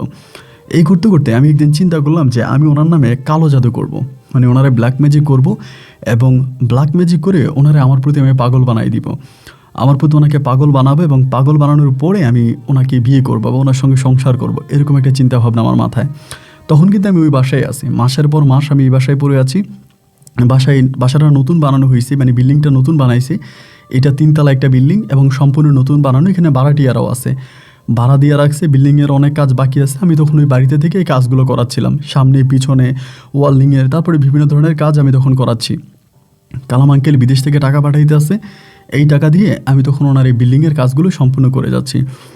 এই করতে করতে দেখা গেল ওনার প্রতি আমার খুব বেশি বেড়ে গেল। পরে আমি আমাদের এলাকারই একটা কবিরাজের কাছ থেকে তখন তাবিজ আনছিলাম, কবিরাজের কাছ থেকে তাবিজ আনছি, এবং তাবিজটা এনে সেই তাবিজটা ওনাকে পরাইছি পর্যন্ত, যেভাবে ওনার শরীরে তাবিজটা স্পর্শ করছি এবং কবিরাজের দেওয়া পানি পরায় খাওয়াইছি, অনেক কিছু করলাম, আসলে ওভাবে কোনো কাজ হয় না। উনি কিন্তু আমার নামাজি ছিল, মানে 5 ওয়াক্ত নামাজ পড়তো, রোজা রাখতো, খুব ধার্মিক একজন মহিলা ছিল। তো দেখা যায় কবিরাজের পানি পরায় খাওয়াইলাম, এত কিছু করাইলাম, তাবিজ ছোঁয়াইলাম, কিন্তু কোনোভাবে উনি আমার প্রতি দুর্বল হয় না। মুখে মুখে দুষ্টমি যাই করুক, কিন্তু ভিতর থেকে উনি খুবই হার্ড, মানে খুবই স্ট্রং, ভিতর থেকে উনি অতটা ফ্রি না। পরে আমি কবিরাজের বাড়ি ছিল আপনার বরিশালে, পরে আবার কবিরের সঙ্গে মোবাইল ফোনে কথা বলি যে কী ব্যাপার, আপনি বললেন কাজ হবে, কাজ তো কোনো কিছু হয় না। তো উনি বলতেছে যে মহিলারা আমার কাছে আনতে হবে, আমি যেই লাইনে চিকিৎসা দিব ওই লাইনে চিকিৎসা দিলে মহিলারা আমার কাছে আনতে হবে, মহিলারা আমার কাছে আনা ছাড়া আমি কিছু করতে পারবো না। এরপরে আমি আরও 2-3টা কবিরাজের কাছে গিয়েছিলাম, পানি পরা, তাবিজ পরা, এইটা ওইটা আনতেছিলাম, বাট এরপরও আসলে কোনো কাজ আমি করতে পারি না। মানে ওনাকে পানি পরা খাওয়াই, তারপরে তাবিজ ছোঁয়াই, অনেক কিছুই করি, বাট এতে কোনো কাজ হয় না। এমন করতে করতে অনেক দিন পরে একদিন আমি ওনার সঙ্গে কথায় কথায় বলতেছিলাম, রাতের বেলায় ওনার ড্রয়িং রুমে বসে বসে বলতেছিলাম যে আপনি তো কোনো বাচ্চা কাচ্চা হয় না, বাচ্চা কাচ্চার জন্য কি ট্রাই করেন না? বলে হ্যাঁ রে বাবা, ট্রাই তো করি, কিন্তু বাচ্চা তো হয় না, আমি কি করব? উনি বলে, তখন তিনি নিজে আমাকে বলতেছে, তোমার কাছে কি এমন কোনো ভালো কোনো কবিরাজ আছে যে কবিরাজের মাধ্যমে আমার বিবি হবে? তা আমি বললাম, হাই আল্লাহ, আমি যেটা চাইতেছি উনি তো আমাকে সেটাই দিচ্ছে। আমি তখন বললাম যে হ্যাঁ আমার কাছে আছে, আপনি কি ওইটা নেবেন? পরে বলতেছে, সত্যি কি এরকম কোনো কিছু আছে, কোনো কবিরাজ যদি থেকে থাকে তাহলে আমাকে একটু সন্ধান দাও, আমি একটু যাই, আমাদের তো বাচ্চা কাচ্চা হয় না, একটু ট্রাই করতে পারি। আমি বললাম হ্যাঁ, আমার বরিশালে একটা কবিরাজ আছে, ওই কবিরাজের কাছে যদি আপনি যান আমি আপনাকে নিয়ে যাব, তো যদি বাচ্চা কাচ্চার কোনো একটা ব্যবস্থা করতে পারে ওই কবিরাজ, তবে উনি অনেকেই করছে, এরকম রেকর্ড আছে। পরে আমারে বলতেছে, তাহলে প্লিজ তুমি আমাকে নিয়ে যাও না, আমি যেতে চাই, যদি আমার বাচ্চা কাচ্চা হয় ওখানে আমার খুব মানে ভাল লাগবে। আমি বললাম, তাই কালাম আঙ্কেল তো রাগ করবে? বলে না, ও রাগ করবে না, আমি ওরা বুঝিয়ে বলবো। তো উনি রাতের বেলায় মনে হয় কালাম আঙ্কেলকে কী বলে, পরের দিন সকালবেলা কালাম আঙ্কেল আমার ফোন দেয়, ফোন করে আমারে বলে যে মুন্না, তুই নাকি তোর আন্টিরে এমনি এমনি বলছিস ডাক্তারের কাছে নিয়ে যাবি, কবিরাজের কাছে। আমি বললাম জি হ্যাঁ। উনি বলে, কবিরাজ ভালো? আমি বললাম অনেক ভালো। বলে ঠিক আছে নিয়ে যা, কিন্তু আবার নিয়ে আসিস, আর রাতের বেলায় কই থাকবি? আমি বললাম রাতের বেলায় তো আমাদের বাড়িতেই থাকা যাবে, এক রাতে রওনা দিব, পরের দিন গিয়ে পৌঁছাবো, আমাদের বাড়িতেই থাকবে। বলে কবিরাজের বাড়ি কি তোদের বাড়ির কাছাকাছি? আমি বললাম জি হ্যাঁ, আমাদের বাড়ির কাছেই। বলে ঠিক আছে তাহলে নিয়ে যা। তো ওনার সঙ্গে কথাবার্তা বলে আমি তখন ওনার ওয়াইফ সাদিয়াকে নিয়ে তখন আমি বরিশালের উদ্দেশ্যে রওনা দিলাম, ঢাকা গাজীপুর থেকে। তো বরিশালে আমি যাওয়ার পরে ওই কবিরাজের বাড়িতে গেলাম, কবিরাজ ওনাকে দেখছি। আমার তো কবিরাজের সঙ্গে আগেই কথাবার্তা বলা আছে, বাচ্চার জন্য কোনো চেষ্টা করবেন না, আপনি চেষ্টা করবেন যে যাতে আমার প্রতি উনি দুর্বল হয়। পরে কবিরাজ চিকিৎসা দিল, দেওয়ার পর আমারে বললো যে 1 সপ্তাহ তোদের বাড়িতে রেখে দে, 1 সপ্তাহ তোদের বাড়িতে রাখ, এবং এক সপ্তাহের মধ্যে কাজ হয়ে যাবে, 1 সপ্তাহের মধ্যে প্রতিদিন আমার কাছে নিয়ে আসবে। যে ঠিক আছে। পরে কালাম আঙ্কেলের ফোন দিয়ে বললাম যে এমন এমন ঘটনা, কবিরাজ বলতেছে যে 1 সপ্তাহের মধ্যে কাজ হবে, কিন্তু প্রতিদিন কবিরাজের কাছে নিয়ে যেতে হবে, তাইলে বাচ্চা হওয়ার সম্ভাবনা আছে। আপনি মানে যদি কবিরাজ আপনাকে গ্রিন সিগন্যাল দেয় তাহলে আপনি দেশে আসবেন। পরে বলে আচ্ছা ঠিক আছে, তাহলে তুই তোদের বাড়িতে রেখে দে। পরে আমি আমাদের বাড়িতে রেখে ওনার চিকিৎসা করতেছি, কবিরাজার বাড়িতে নিতেছে, কবিরাজ আধা ঘন্টা 40 মিনিট করে চিকিৎসা চালাইতেছে। এই করতে করতে উনি মোটামুটি আমার উপর তখন অনেকটা দুর্বল হয়ে যায়, মানে এমন হয়ে যায় যে আমি যা বলি তাই করে, আমি যেটা বলি সেটাই করে। তো ওইখানে তো আমার বোন আছে, এরপর আমার ছোট ভাই আছে, আমার মা আছে, তো সবাই একটু ডাউট করতেছে, সন্দেহ করতেছে, কী ব্যাপার, মহিলা আমার জন্য পাগল হয়ে গেছে। তখন সে গোসল করতে ঢুকছে, আমার বলে যে এই মুন্না আসে না কেন, মুন্নাকে ডাকো, আমি গোসল করব। এরপরে ভাত খাইতে বসছে যে আমি মুন্নাকে ছাড়া খাবো না। রাতের বেলায় শুইতে গেছে যে আমি মুন্নাকে ছাড়া ঘুমাবো না। মানে এমন একটা অবস্থা যে উনি আমাকে ছাড়া কিছুই বোঝে না। তো আমি তখন চিন্তা করলাম যে আমার মা আমার বোনেরা মনে হয় ডাউট করে ফেলবে, যার কারণে আমি তখন ওনাকে নিয়ে, যেহেতু উনি আমার দুর্বল হয়ে গেছে, ওনাকে নিয়ে আমি তখন ঢাকার দিকে আসতেছি, গাড়িতে বসে আছি। গাড়িতে বসে বসে বলতেছি যে আপনি কি আমাকে বিয়ে করবেন? বলে হ্যাঁ করবো তো, তুমি যা বলো আমি তাই করবো। মানে সত্যি আমাকে বিয়ে করবেন? বলে হ্যাঁ আমি তোমাকে বিয়ে করবো। আমি বললাম তাহলে আমি কাজী ডাকবো? বলে হ্যাঁ ডাকো। ঠিক আছে, তাহলে আমরা কোর্টে গিয়ে বিয়ে করে ফেলি। উনি বলে হ্যাঁ। আমি বললাম আপনি কিন্তু মাহমুদ, আপনার কি জানি বলে, কালাম আঙ্কেলকে কিন্তু কিছু বলবেন না। বলে না, কালামকে আমি ছেড়ে দেবো, কালামকে আমি তালাক দিয়ে দিব, কালামকে ডিভোর্স করে আমি তোমাকে বিয়ে করবো, আমার তোমার পছন্দ হয়, আমি তোমার সঙ্গে থাকবো। আমি বললাম না না না, খবরদার, কালাম আঙ্কেলকে ছাড়া যাবে না, ওনাকে এখন কোনো কিছু বলা যাবে না। বলে আচ্ছা ঠিক আছে, বলবো না। তো এরপরে কি হলো, ওনারা আমি ডিরেক্টলি কাজী অফিসে নিয়ে যাই। কাজী অফিসে নিয়ে গিয়ে আমি সেখানে ওনার সঙ্গে বিবাহ বন্ধনে আবদ্ধ হয়ে বিবাহ করি, এবং করার তার কিছুদিনের মাথায় আমি ওনার স্বামীকে ডিভোর্স দিয়ে দিই। মানে ওনার মাধ্যমে আগে স্বামীকে ডিভোর্স করাই। আর ওই সময়টাতে উনি ছিল আমার, মানে আমি ছিলাম রিমোট, উনি ছিল টেলিভিশন। আমি যেমন করে ঘুরাইতাম উনি তেমন করে ঘুরতো। মানে ওনার নিজের কন্ট্রোলিং ওনার ভিতরে এক বিন্দু পরিমাণের ছিল না। আমি যেভাবে কাজ করাইতাম ওনার ওভাবেই কাজ হইতো। আমি যদি বলতাম সারাদিন এখানে বসে থাকেন, বসে থাকতো, ঘুমায় থাকেন, খাবেন, মানে আমি যা বলবো তাই। এবং এরকম করতে করতে কিছুদিন পরে কালাম আঙ্কেল একদিন আমার বলতেছে যে মাহমুদ, তোর এই কি জানি বলে, তোর এই মানে চাচির তো শরীর মনে হয় ভালো না, এবং ও আমার সঙ্গে কথাবার্তা বলে না, আর কথাবার্তা বললেও কেমন জানি উল্টাপাল্টা বলে, খুব রাগ দেখায়, জিদ দেখায়, এবং এরকম করতেছে। একটা কাজ করে আমি দেশে আসি। কবিরাজ কী বলছে, তুই কোন কবিরাজের কাছে নিয়ে গেলি? কবিরাজের দেখানোর পর থেকে ওর অবস্থা এরকম হয়ে গেছে। কবিরাজকে ভালো করছে না খারাপ করছে? আমার তো মনে হয় ভালো করতে গিয়ে কবিরাজ খারাপ করে দিছে। ওর অবস্থাতে এরকম ছিল না, ও তো হঠাৎ করে এরকম হয়ে গেল কেন? আমি বললাম যে না, আসলে ওরকম কিছুই না, ঠিক হয়ে যাবে। পরে বলে আরে না, কি ঠিক হবে, ওর অবস্থা খুবই খারাপ, আমি বুঝি না, আমি দেশে আসবো, উনি এটা বলতেছে। তাই আমি বললাম ঠিক আছে, দেশে আসেন। তখন প্রায় ওনার সঙ্গে আমার সংসার হচ্ছে প্রায় 3 থেকে 3.5 মাসের মতো। 3-3.5 মাসের মতো সংসার হচ্ছে। এই অবস্থার মধ্যে উনি তখন বলে দেশে আসবে। তো উনি যখন দেশে আসার সিদ্ধান্ত নিল, আমি তখন বিষয়টা আমার আম্মাকে জানাই দিছি, আমার বড় বোনকে জানাইছি, আমার মাকে জানাইছি, আমার ছোটো ভাইকে জানাইছি। তারা তখন সবাই আমার সঙ্গে খারাপ ব্যবহার করতেছে, বিশেষ করে আমার বড় বোন। আমার বড় বোন বলতেছে কী দরকার ছিল, লোকটা ওমানে গেলি, তোরা ওখানে সাহায্য সহযোগিতা করছে, তোরা একটা ভালো কাজ দিছে, তুই তো দেশে চলে আসা লাগতো, তোরা এত উপকার করলো, এরপরে তার বৌরিতে কেন বিয়ে করলি? এরকম করে তখন আমি আমার বোনের বুঝালাম, মায়ের বুঝালাম, বুঝিয়া উনি দেশে আসার 3 দিন আগে আমি তখন ওনার বউ সাদিয়ারে নিয়ে ডিরেক্ট আমার গ্রামে চলে গেছি। গ্রামে যাওয়ার পরে আমি ওইখানে গ্রামে গিয়ে থাকতেছি। উনি তখন দেশে আসছে। দেশে আসার পরে উনি দেখতেছে বিল্ডিংয়ে যে ভাড়াটিয়ারা আছে, ওনার সবাই বলতেছে যে আপনার ওয়াইফ তো ওই যে একটা ছেলে থাকতো বাসায় মুন্না, ওনার সঙ্গে চলে গেছে। পরে উনি আমাকে ফোন দিয়ে বলতেছে কিরে মুন্না, তুই কি সাদিয়ার আবার বরিশালে নিয়ে গেছিস নাকি? আমি বললাম জি আঙ্কেল, বরিশালে আনছি। বলে কেন? আমি বললাম বরিশালে আনছি সংসার করার জন্য। পরে আমারে বলতেছে মানে সংসার করার জন্য, মানে কী বলতেছিস সেগুলো? আমি বললাম হ্যাঁ। পরে বলে কী বলিস? আমি বললাম যা বলতেছি ঠিকই বলতেছি, আমি আপনার ওয়াইফকে বিয়ে করে ফেলছি। এটা হলো আপনি তখন চুপ হয়ে যায়, মানে কোনো কথা বলে না, মনে হয় যেন ওনার মাথায় পুরো পৃথিবীটা ভেঙে পড়ে। উনি অনেকক্ষণ চুপ থেকে আমারে বলে যে মুন্না, এটা তুই কী বললি? আমি বললাম জি, আমি যা বলছি তাই। ওনার সঙ্গে আমার বিবাহ হয়েছে, উনি আমাকে স্বয়ং মনে বিয়ে করছে, এবং আপনাকে উনি ডিভোর্স করছে, আপনাকে তালাক দিয়ে দিছে, আপনি এখন আর তার স্বামী নেই। পরে আমারে বলে আমি তোরে আমার নিজের ছেলের মতো দেখতাম, এবং সম্পূর্ণ নিজের ছেলের মতো দেখে ওমানের মাটিতে কেউ কখনো কারোর জন্য এরকম করবে না। আমি তোর জন্য যা করেছি, আমি তোকে নিজের সন্তানের মতো রেখেছি, আমার ঘরে রেখেছি। মাস শেষে যেখানে তুই বেতন পাবি 20,000, আমি তোরে 40,000 দিয়েছি। একটা বাবা তার সন্তানকে ঠিক যতটা ভালোবাসে, আমি ঠিক ততটাই তোকে ভালোবেসেছিলাম। আমি তোর সঙ্গে এমন কোনো কাজ করি নাই যেটাতে তোর মনে আঘাত যেতে পারে। তুই কিভাবে পারলি আমার সঙ্গে অ্যাটলিস্ট এই কাজটা করতে? আমি তখন বললাম যে আঙ্কেল দেখেন আসলে কি করব, আপনার ওয়াইফও তো আমার উপর দুর্বল হয়ে গেছে, এখন কিছু তো করার নাই। বলে সত্যি কি আমার ওয়াইফ তোর উপর দুর্বল হয়েছে? আমি বললাম জি, যদি আমার উপর দুর্বল না হইতো তাহলে তো উনি আর ঢাকা থেকে আমার সঙ্গে বরিশাল চলে আসে না। পরে আমার বলে অবশ্যই এটাও ঠিক, তোর সঙ্গে দুর্বল না হলে তো তোর সঙ্গে ঢাকা থেকে বরিশালে যায় না, তা আমার ওয়াইফকে একটু দিবি, আমি একটু কথা বলবো। আমি বললাম না, ও তো আপনাকে ডিভোর্স দিয়ে দিছে আর ও আপনার সঙ্গে এখন কথা বলবে না। বলে আমি একটু কথা বলি। আমি বললাম যে না, ও আপনার সঙ্গে কথা বলতে চায় না এবং আমি কথা বলতে দেই নাই। এরপর উনি অনেকবার বরিশালে আসছিল আমার ওয়াইফের সঙ্গে দেখা করার জন্য। আমি গ্রামে লোকজন ফিট করে রাখি, গ্রামের লোকদেরকে ঠিক করে রাখি যে ও যদি আসে ওনারা ধরবি, ওনারে আমাদের গ্রামে ঢুকতে দিবি না। এবং আমাদের গ্রামের ছেলেরা একজন ওনাকে মারছে পর্যন্ত।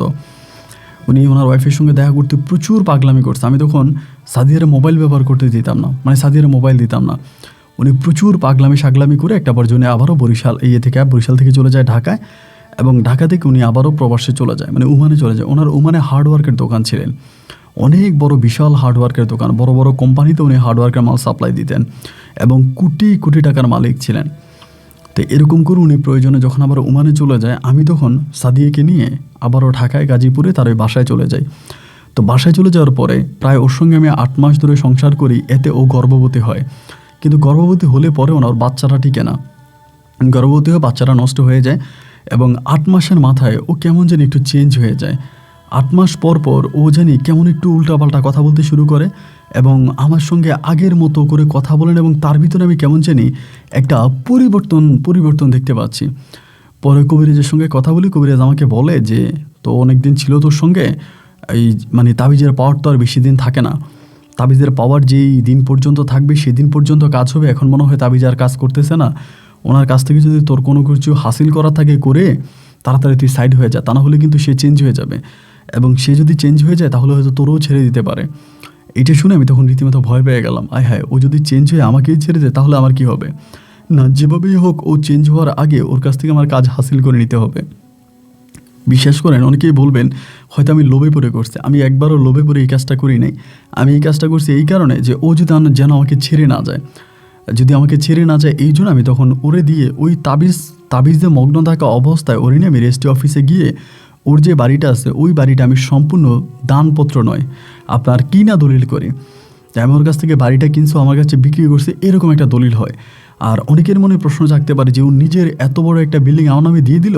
শুধু বিল্ডিং নয়, আমি যদি ওরে বলতাম যে তুমি ছুরি দিয়ে তোমার নিজের গলায় পোঁচ দাও, নিজের গলায় পোঁচ দিতে রাজি। মানে এইরকম আমার প্রতি দুর্বল ছিল, আমি যা বলতাম তাই করতো। আর ওই সময়টা তো একরকম পাগলই ছিল, উনি সম্পূর্ণ সাইকো ছিল, পাগল ছিল। ওর বাবা মা কারোর সঙ্গেও কথা বলতো না। ওর বাবা গেছে বরিশাল ওর সঙ্গে দেখা করার জন্য, ওর বাবারেও জুতা দিয়ে পিটাইছে, ওর বাবারেও জুতা দিয়ে বাড়ি দিয়ে বলছে তুই আর আমারে দেখতে আসবি না। মানে ও তখন সম্পূর্ণ পাগল, এবং ওর পরিবার ওর কাছ থেকে সরে গেছে এই ঘটনাগুলোর পরে। মানে ওর পরিবারও বুঝছে যে ও সম্ভবত আমার সাথে প্রেম করে বা আমাকে ভালোবেসে আমার সঙ্গে পালায় চলে আসছে, ওর পরিবার এটা মনে করছে, যার কারণে ওর পরিবার ওর সঙ্গে কথা বলতো না। তো একটা পর্যায়ে দেখা গেল এরকম করে থাকতে থাকতে আমি তখন এই দলিলটা করে ফেলি, জমিটা তখন আমার নামে হয়ে যায়। এভাবে প্রায় 9 মাসের মাথায় ও সম্পূর্ণ পরিবর্তন হয়ে যায়। 9 মাসের মাথায় ও তখন মানে আমারে ঠিকমতো চিনিই না। মানে ও যে অতীতে যে কাজগুলো করছিল, আমারে বিয়ে করছে, আমার সঙ্গে ছিল, আমার নামে তার বাড়ি লিখে দিছে, এই সমস্ত কিছু কোনো কিছুই তার আর মেমোরিতে নাই। মানে সে তখন আবারও তার স্বামীর জন্য পাগল হয়ে গেছে। আমার কালাম কোথায়, আমি কালামের সঙ্গে কথাবার্তা বলবো, আমার কালামের সঙ্গে কথাবার্তা বলতে মন চায়। আমি বললাম আমি তো তোমার বিয়ে করছি, তুমি তো আমার বউ, এই তুই আমার কিসের বউ, তোর তো আমি ছেলের মতো দেখি, এই তুই আমার কিসের স্বামী, আমি তো তোর ছেলের মতো দেখি, তুই তো আমার ছেলে, এই তুই আমার ছেলে হয়ে আমার বিয়ে করলি কেন? মানে এইরকম করে উনি তখন পুরোপুরিভাবে চেঞ্জ হয়ে যায়, এবং একদিন উনি আমাকে ধাক্কায় ঘর থেকে বের করে দেয়, এবং কবিরাজ তখন বলে যে ওর মানে তাবিজের যে পাওয়ার পরিপূর্ণভাবে নষ্ট হয়ে গেছে এবং উনি এখন আর আমার সংসার করবেই না। আসলে আমার সংসার করে নাই, সে কীভাবে জানি কালাম ভাইয়ের সাথে যোগাযোগ করে, মানে কালাম আঙ্কেলের সঙ্গে যোগাযোগ করে। পরে কালাম আঙ্কেল পুনরায় আবারও ওমান থেকে আসে, আমি তখন আর নাই, আমি তখন বরিশালে। ওমান থেকে আসার পরে উনি ওরে নিয়ে থাকতেছে, আমি খুব ঝামেলা করি, ইতিমধ্যে আমি অনেক ঝামেলা করে কোর্ট কাছারি করি, এবং তখনও করে কি মানে আমাকে ছেড়ে দেয়, সাদিয়া তখন আমাকে ছেড়ে দেয়, আমাকে ডিভোর্স করে দেয়। এবং সে ওইখানে গিয়ে বরাবরের মতো বলে যে আমি নাকি তাকে ব্ল্যাক ম্যাজিক করছিলাম, কালো জাদু করছি, আমার নামে সে মামলাও দায়ের করায়। কিন্তু এগুলো তো আসলে কোনোভাবে কাজ হয় না, কারণ সে তো তার ইচ্ছায় সিগনেচার করে আমাকে বিয়ে করে, এবং তার বাড়ি সে আমার নামে নিজে আমার নামে বাড়ি লিখে দেয়। এখানে ব্ল্যাক ম্যাজিক তো আর আইনিভাবে ওটা তো কোনো স্বীকৃতি নেই, যে ব্ল্যাক ম্যাজিকের কোনো বিচার তো আর আইনিভাবে হয় না। পরে লাস্ট পর্যন্ত তখন আমি উকিল নোটিশ পাঠাইলাম যে আমার বাড়ি ছেড়ে দেওয়া লাগবে। উকিল নোটিশ পাঠাইছে এবং উকিল নোটিশ পাঠানোর পরে ওর হাজব্যান্ড তখন করলো কি, সাদিয়ারে নিয়ে তখন সে বাড়ি ছেড়ে দিল। বাড়ি ছেড়ে দিয়ে গেলে আমি তখন বাড়িতে গিয়ে উঠলাম এবং উনি তখন সাদিয়াকে নিয়ে ডিরেক্টলি ওমানে চলে গেছে। মানে সাদিয়াকে নিয়ে উনি ওমানে চলে গেছে, আমি তখন বাড়িতে গিয়ে উঠলাম। তো বাড়িতে ওঠার পরে চিন্তা করলাম যে যাই হোক বা যেটা হবার হয়েছে, আলহামদুলিল্লাহ এখন তো আমি ঠিক আছি, এখন তো আমার আর কোনো প্রবলেম নেই, আমি এই বিল্ডিংয়ের নিচে থাকতে পারি, এখানে দিন কাটাইতে পারি। এবার আমি ওই বিল্ডিংয়ে থাকতে শুরু করছি। তখন বিল্ডিং থেকে যে ভাড়া পাইতাম ওই ভাড়ার টাকা আমি উঠাইতাম এবং খুবই রাজকীয়ভাবে তখন চলাফেরা করতাম। মানে চলাফেরা, উঠা বসা, মানে আমি তখন খুবই মানে পুরো লাইফটাই তখন পুরো চেঞ্জ হয়ে যায়। এরকম করে আমি থাকতাম দোতলায় এবং নিচতলায়, আর উপরের তলায় হচ্ছে ভাড়া দিতাম, মানে ভাড়ায় চলতো। এই করে প্রায় আমি প্রচুর খারাপ হয়ে যাই, বিভিন্ন খারাপ মেয়েদের সঙ্গে মেশা, বারে যাওয়া, ক্লাবে যাওয়া এবং নেশা পানি করা। আমি নিজের জীবনটাকে পুরো নষ্ট করে দিয়ে প্রায় এখানে 7-8 বছরের মতো আমি সম্পূর্ণভাবে বাজে পথে চলি। লাখ লাখ টাকা নষ্ট করি, মানে বাড়ার টাকা যা উঠিতাম সবই নষ্ট করে ফেলতাম, নিজের কাছে কোনো কিছুই রাখতাম না। তাই এরকম করে 30-32 বছর বয়সে এসে আমার মা তখন আমার হাতে পায়ে ধরে বলতেছে, তুই একটা বিয়ে শাদী কর, এভাবে তো জীবন কাটতে পারে না, একটা বিয়ে করা দরকার, একটা বিয়ে কর। তা আমি তখন ভাবলাম যে না, বিয়ে করবো না, বিয়ে মানে আমি টোটালি বিয়ে করতে চাই না। আমার মা বলে যে না বাবা, বিয়ে না করলে তোর জীবনটা নষ্ট হয়ে যাবে। আমি কিন্তু আমার এখানে আবার আমার নিচতলায় আমি দিছিলাম, আপনার ভাড়া দিছিলাম। এখানে ভার্সিটির কয়েকটা মেয়ে থাকতো, আমাদের গাজীপুরেরই, ওখানে কিছু ভার্সিটি মেয়ে থাকতো। ওই প্রত্যেকটা মেয়ের সঙ্গে আমি খারাপ সম্পর্ক করতাম এবং যাদেরকে ভাড়া দিতাম, বিশেষ করে প্রতিটা ভাড়াটিয়ার ওয়াইফের সঙ্গে আমার একটা বাজে সম্পর্ক ছিল। কারণ আমি ভাড়াটিয়ার ওয়াইফদের জন্য গিফট নিয়ে যাইতাম, এটা দিতাম, ওইটা দিতাম, এবং তাদের সঙ্গে তখন আমার একটা ঘনিষ্ঠ রকমের সম্পর্ক হতো এবং সেটা শেষ পর্যন্ত শারীরিক সম্পর্কে যায় মিশত। তো এরকম করে খারাপই বাজে করি নাই তেমন কোনো কাজ নাই। আম্মা তখন আমাকে হাতে বাইরে তুলতে হচ্ছে, তুই বিয়ে কর, বিয়ে কর, বিয়ে না করলে তোর জীবন নষ্ট হয়ে যাবে। এবং আমার ছোটো ভাই, বড় বোন সবাই তখন আমার ধরছে যে বিয়ে করার জন্য। তা আমি বিয়ে করবো না, মানে কোনোভাবেই বিয়ের প্রতি আমার কোনো টানই নাই, আকর্ষণই নেই। লাস্ট পর্যন্ত পরিবার যখন এভাবেই ধরলো, পরে চিন্তা করলাম মায়ের জন্যই তো এত কিছু করলাম, ভাই বোনের জন্যই তো করলাম, আচ্ছা ঠিক আছে, নাইলে আমার একটা বউ থাকবে। তা আমি তখন করলাম যে ঠিক আছে, আমি বিয়ে করব। তো বিয়ের প্রস্তুতি নিলাম বা বিয়ের কথা বললাম, তখন আমার মা আর আমার ভাই মিলে তখন মেয়ে দেখতে শুরু করছে। মেয়ে দেখতে দেখতে আমাদের গ্রামে একটা মেয়ে তখন আমার জন্য ঠিক করলো। মেয়েটার নাম ছিল নাজমিন নূপুর। মেয়েটা ঠিক করলো। পরে আমার মা আমারে ফোন দিয়া বললো যে তুই এসে মেয়ে দেখে যা। তো আমি তখন মেয়ে দেখতে গেলাম এবং মেয়ে দেখে দেখলাম যে হ্যাঁ, মেয়ে দেখতে খুবই সুন্দর। মেয়ে ওচে লম্বা, সুন্দর চেহারা এবং পরেও খুব কম, মানে বয়সও কম, মাত্র ক্লাস 10-এ পড়ে, মানে স্কুলে পড়ে, এখনও স্কুল জীবন শেষ করতে পারিনি, বাট দেখলি খুবই পরীর মতো চেহারা, মানে এক কথায় অসাধারণ। পরে আমি বললাম যে ঠিক আছে, এরকম একটা মেয়ে হলে তো ভালোই হয়। আমি তখন তারে বিয়ে করলাম এবং তারে বিয়ে করার পরে আমার পারিবারিকভাবেই তখন খুব আনন্দ ফুর্তি করে, ধুমধাম করে, ব্যাং পার্টি বাজিয়ে, আনন্দ উল্লাসের মাঝে তখন আমার এই নাজমিনের সঙ্গে বিয়ে হয়। বিয়ে সম্পূর্ণ হওয়ার পরে যেহেতু আমার ঢাকাতে বাড়ি আছে, আমি তখন নাজমিনকে ঢাকায় নিয়ে আসি, মানে ঢাকায় বলতে গাজীপুরে নিয়ে আসি।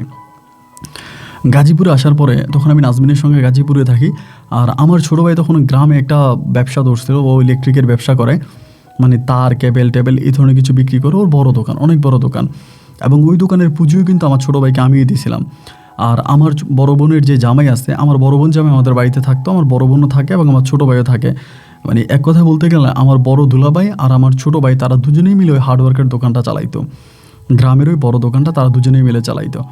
তা আমি তখন আমার বউরি নিয়ে ঢাকাতে চলে আসি। ঢাকায় আমার বউরি নিয়ে আমি থাকতেছি, আর আমার সে আছে, সব কিছুই ঠিক আছে। কিন্তু আমি দেখলাম যে ও আমার প্রতিটা কাজে কেমন জানি বাধা হয়ে দাঁড়ায়। আমি একটা কাজ করতে গেলাম, মানে ফ্রিলি তার জন্য কোনো কাজ করতে পারি না, মানে মন খুলে কোনো একটা কাজ করব, ও এটা আমারে করতে দিবে না। মানে প্রত্যেকটা কাজের মধ্যে একরকম আমাকে ইন্ডিকেট তৈরি করে, মানে বাধা তৈরি করে। তো এই সময় আমি ওর সঙ্গে প্রায় আপনার 9 মাসের মতো ছিলাম। এত গর্ভবতী হয়। গর্ভবতী হলে পরে আমি চিন্তা করলাম, যেহেতু পেটে বাচ্চা আসছে, আমার মাও বাড়িতে, বোনও আছে বাড়িতে, ওর যদি আমি ঢাকায় রাখি তাহলে দেখা যায় যে ও তো ঢাকায় থাকতে পারবে না। আর বড় কথা হচ্ছে, ও ঢাকায় থাকলে তো আমি আমার খারাপ কাজগুলো করতে পারি না। তখন আমি বললাম যে তোমার পেটে তো বাচ্চা আসছে, তুমি গ্রামে চলে যাও এবং বাচ্চাটা আগে প্রসব করো, এরপরে যা হবার তা হবে। পরে আমার মারে ঢাকাতেই না মারে দিয়ে আমি আমার বউকে তখন আমি গ্রামে পাঠিয়ে দিলাম। আমার বউ তখন আপনার ঢাকাতে চলে গেছে, মানে আপনার রংপুরে বরিশালে চলে গেছে। আমি তখন ঢাকায় পড়ে আসি। এভাবে একটা সময় খবর আসলো যে আমার বউয়ের ডাক্তারের ডেট দিয়েছে, ওই ডেটে তার বাচ্চা হবে। সেই ডেটে আমি তখন গ্রামে গেছি। গ্রামে যাওয়ার পরে আমি আমার বাচ্চাটা যখন হয়েছে, জীবিতই ছিল, বাচ্চাটা হওয়ার কিছুক্ষণের মাথায় বাচ্চাটা মারা গেছে। প্রায় আধা ঘন্টার মতো জীবিত ছিল, আধা ঘন্টার মাথায় বাচ্চাটা মারা গেছে। এবং বাচ্চাটাও খুব ভয়ানক একটা চেহারা নিয়ে জন্মাইছে। খুবই ভয়ঙ্কর একটা চেহারা নিয়ে জন্মাইছে, যেটা নর্মালি কোনো মানুষ দেখলে ভয় পেয়ে যাবে। মানে এক কথায় আমি শুধু এটুকুই বলে, ওর চোখ ছিল একটা চোখ ছিল, এবং ওর চেহারার ভিতরে এক ভয়ঙ্কর ভয়ঙ্কর ভাব ছিল। এটা যে মানুষের বাচ্চা তা কেউ বলেও নাই, এবং ডাক্তাররা যারা বাচ্চাটাকে দেখেছে তারাও সবাই ভয় পেয়ে গেছে যে এরকম বাচ্চা কীভাবে হইলো। আমার বউ বাচ্চাকে দেখে খুব ভয় পাইছে, পরে বাচ্চাকে দাফন কাফন করলাম গ্রামে থাইকা। তো আমার বউ আমার একটা কথাই বললো যে তোমার আজকে এই খারাপ দিনের জন্য তুমি নিজেই দায়ী। তুমি নেশা পানি করতা, খারাপভাবে চলতা, কাউকে মানতা না, কারো কথা শুনতা না, এবং প্রচণ্ড রকমের নেশাতে জড়িয়ে গেছো, যার জন্য তোমার বাচ্চাটা এরকম হয়েছে। তোমার এখনও ভালো আছে, তুমি নেশা পানি ছেড়ে দাও, ভালোর পথে আসো, দেখবে আল্লাহ তোমাকে সহায়ক হবে, আল্লাহ তোমার সব আশা মনের আশা পূরণ করবে, তুমি এগুলো করো না। তো আমার বউর, আমি আসলে সত্যি কথা বলতে গেলে আমার বউয়ের কোনো কথাই আমি মানি না, আমার বউয়ের কোনো কথাই আমি শুনি না। পরিশেষে আমি আবারও সেই একই পথে হাঁটতে শুরু করলাম, নেশা করা, বাজে কাজ করা, খারাপ পথে চলা, এবং আমি তখন আবারও ঢাকায় চলে আসি। তো কিছুদিন পরে আমার বউ আবারও ঢাকায় আসে, এবং ঢাকায় আসার পর ও তখন আমাকে সেই বাধা, আমি কোনো একটা কাজ করতে গেলাম বা আমার বাসায় কোনো খারাপ কিছু হচ্ছে, কারণ আমি তো খারাপ কাজ করি, ও আমাকে বাধা দেয়। এই করে 1 দিন 2 দিন 3 দিন 4 দিন এরকম হতো। তো একটা পর্যায়ে আমি খুব মারলাম, ঢাকাতে আমার বাসায় গাজীপুরে খুব মারছি, এবং এমন মারছি যে মাইরা হসপিটালে ভর্তি করাই দিছি।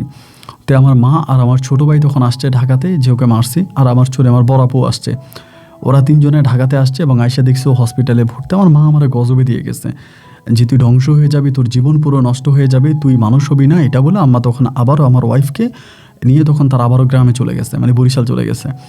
তো এবার বরিশাল যাওয়ার পরে টানা প্রায় 8 মাসের মতো আমার ওয়াইফের সঙ্গে আমার কোনো যোগাযোগ ছিল না। পুরো 8 মাস আমার ওয়াইফের সঙ্গে আমার কোনো যোগাযোগ নাই।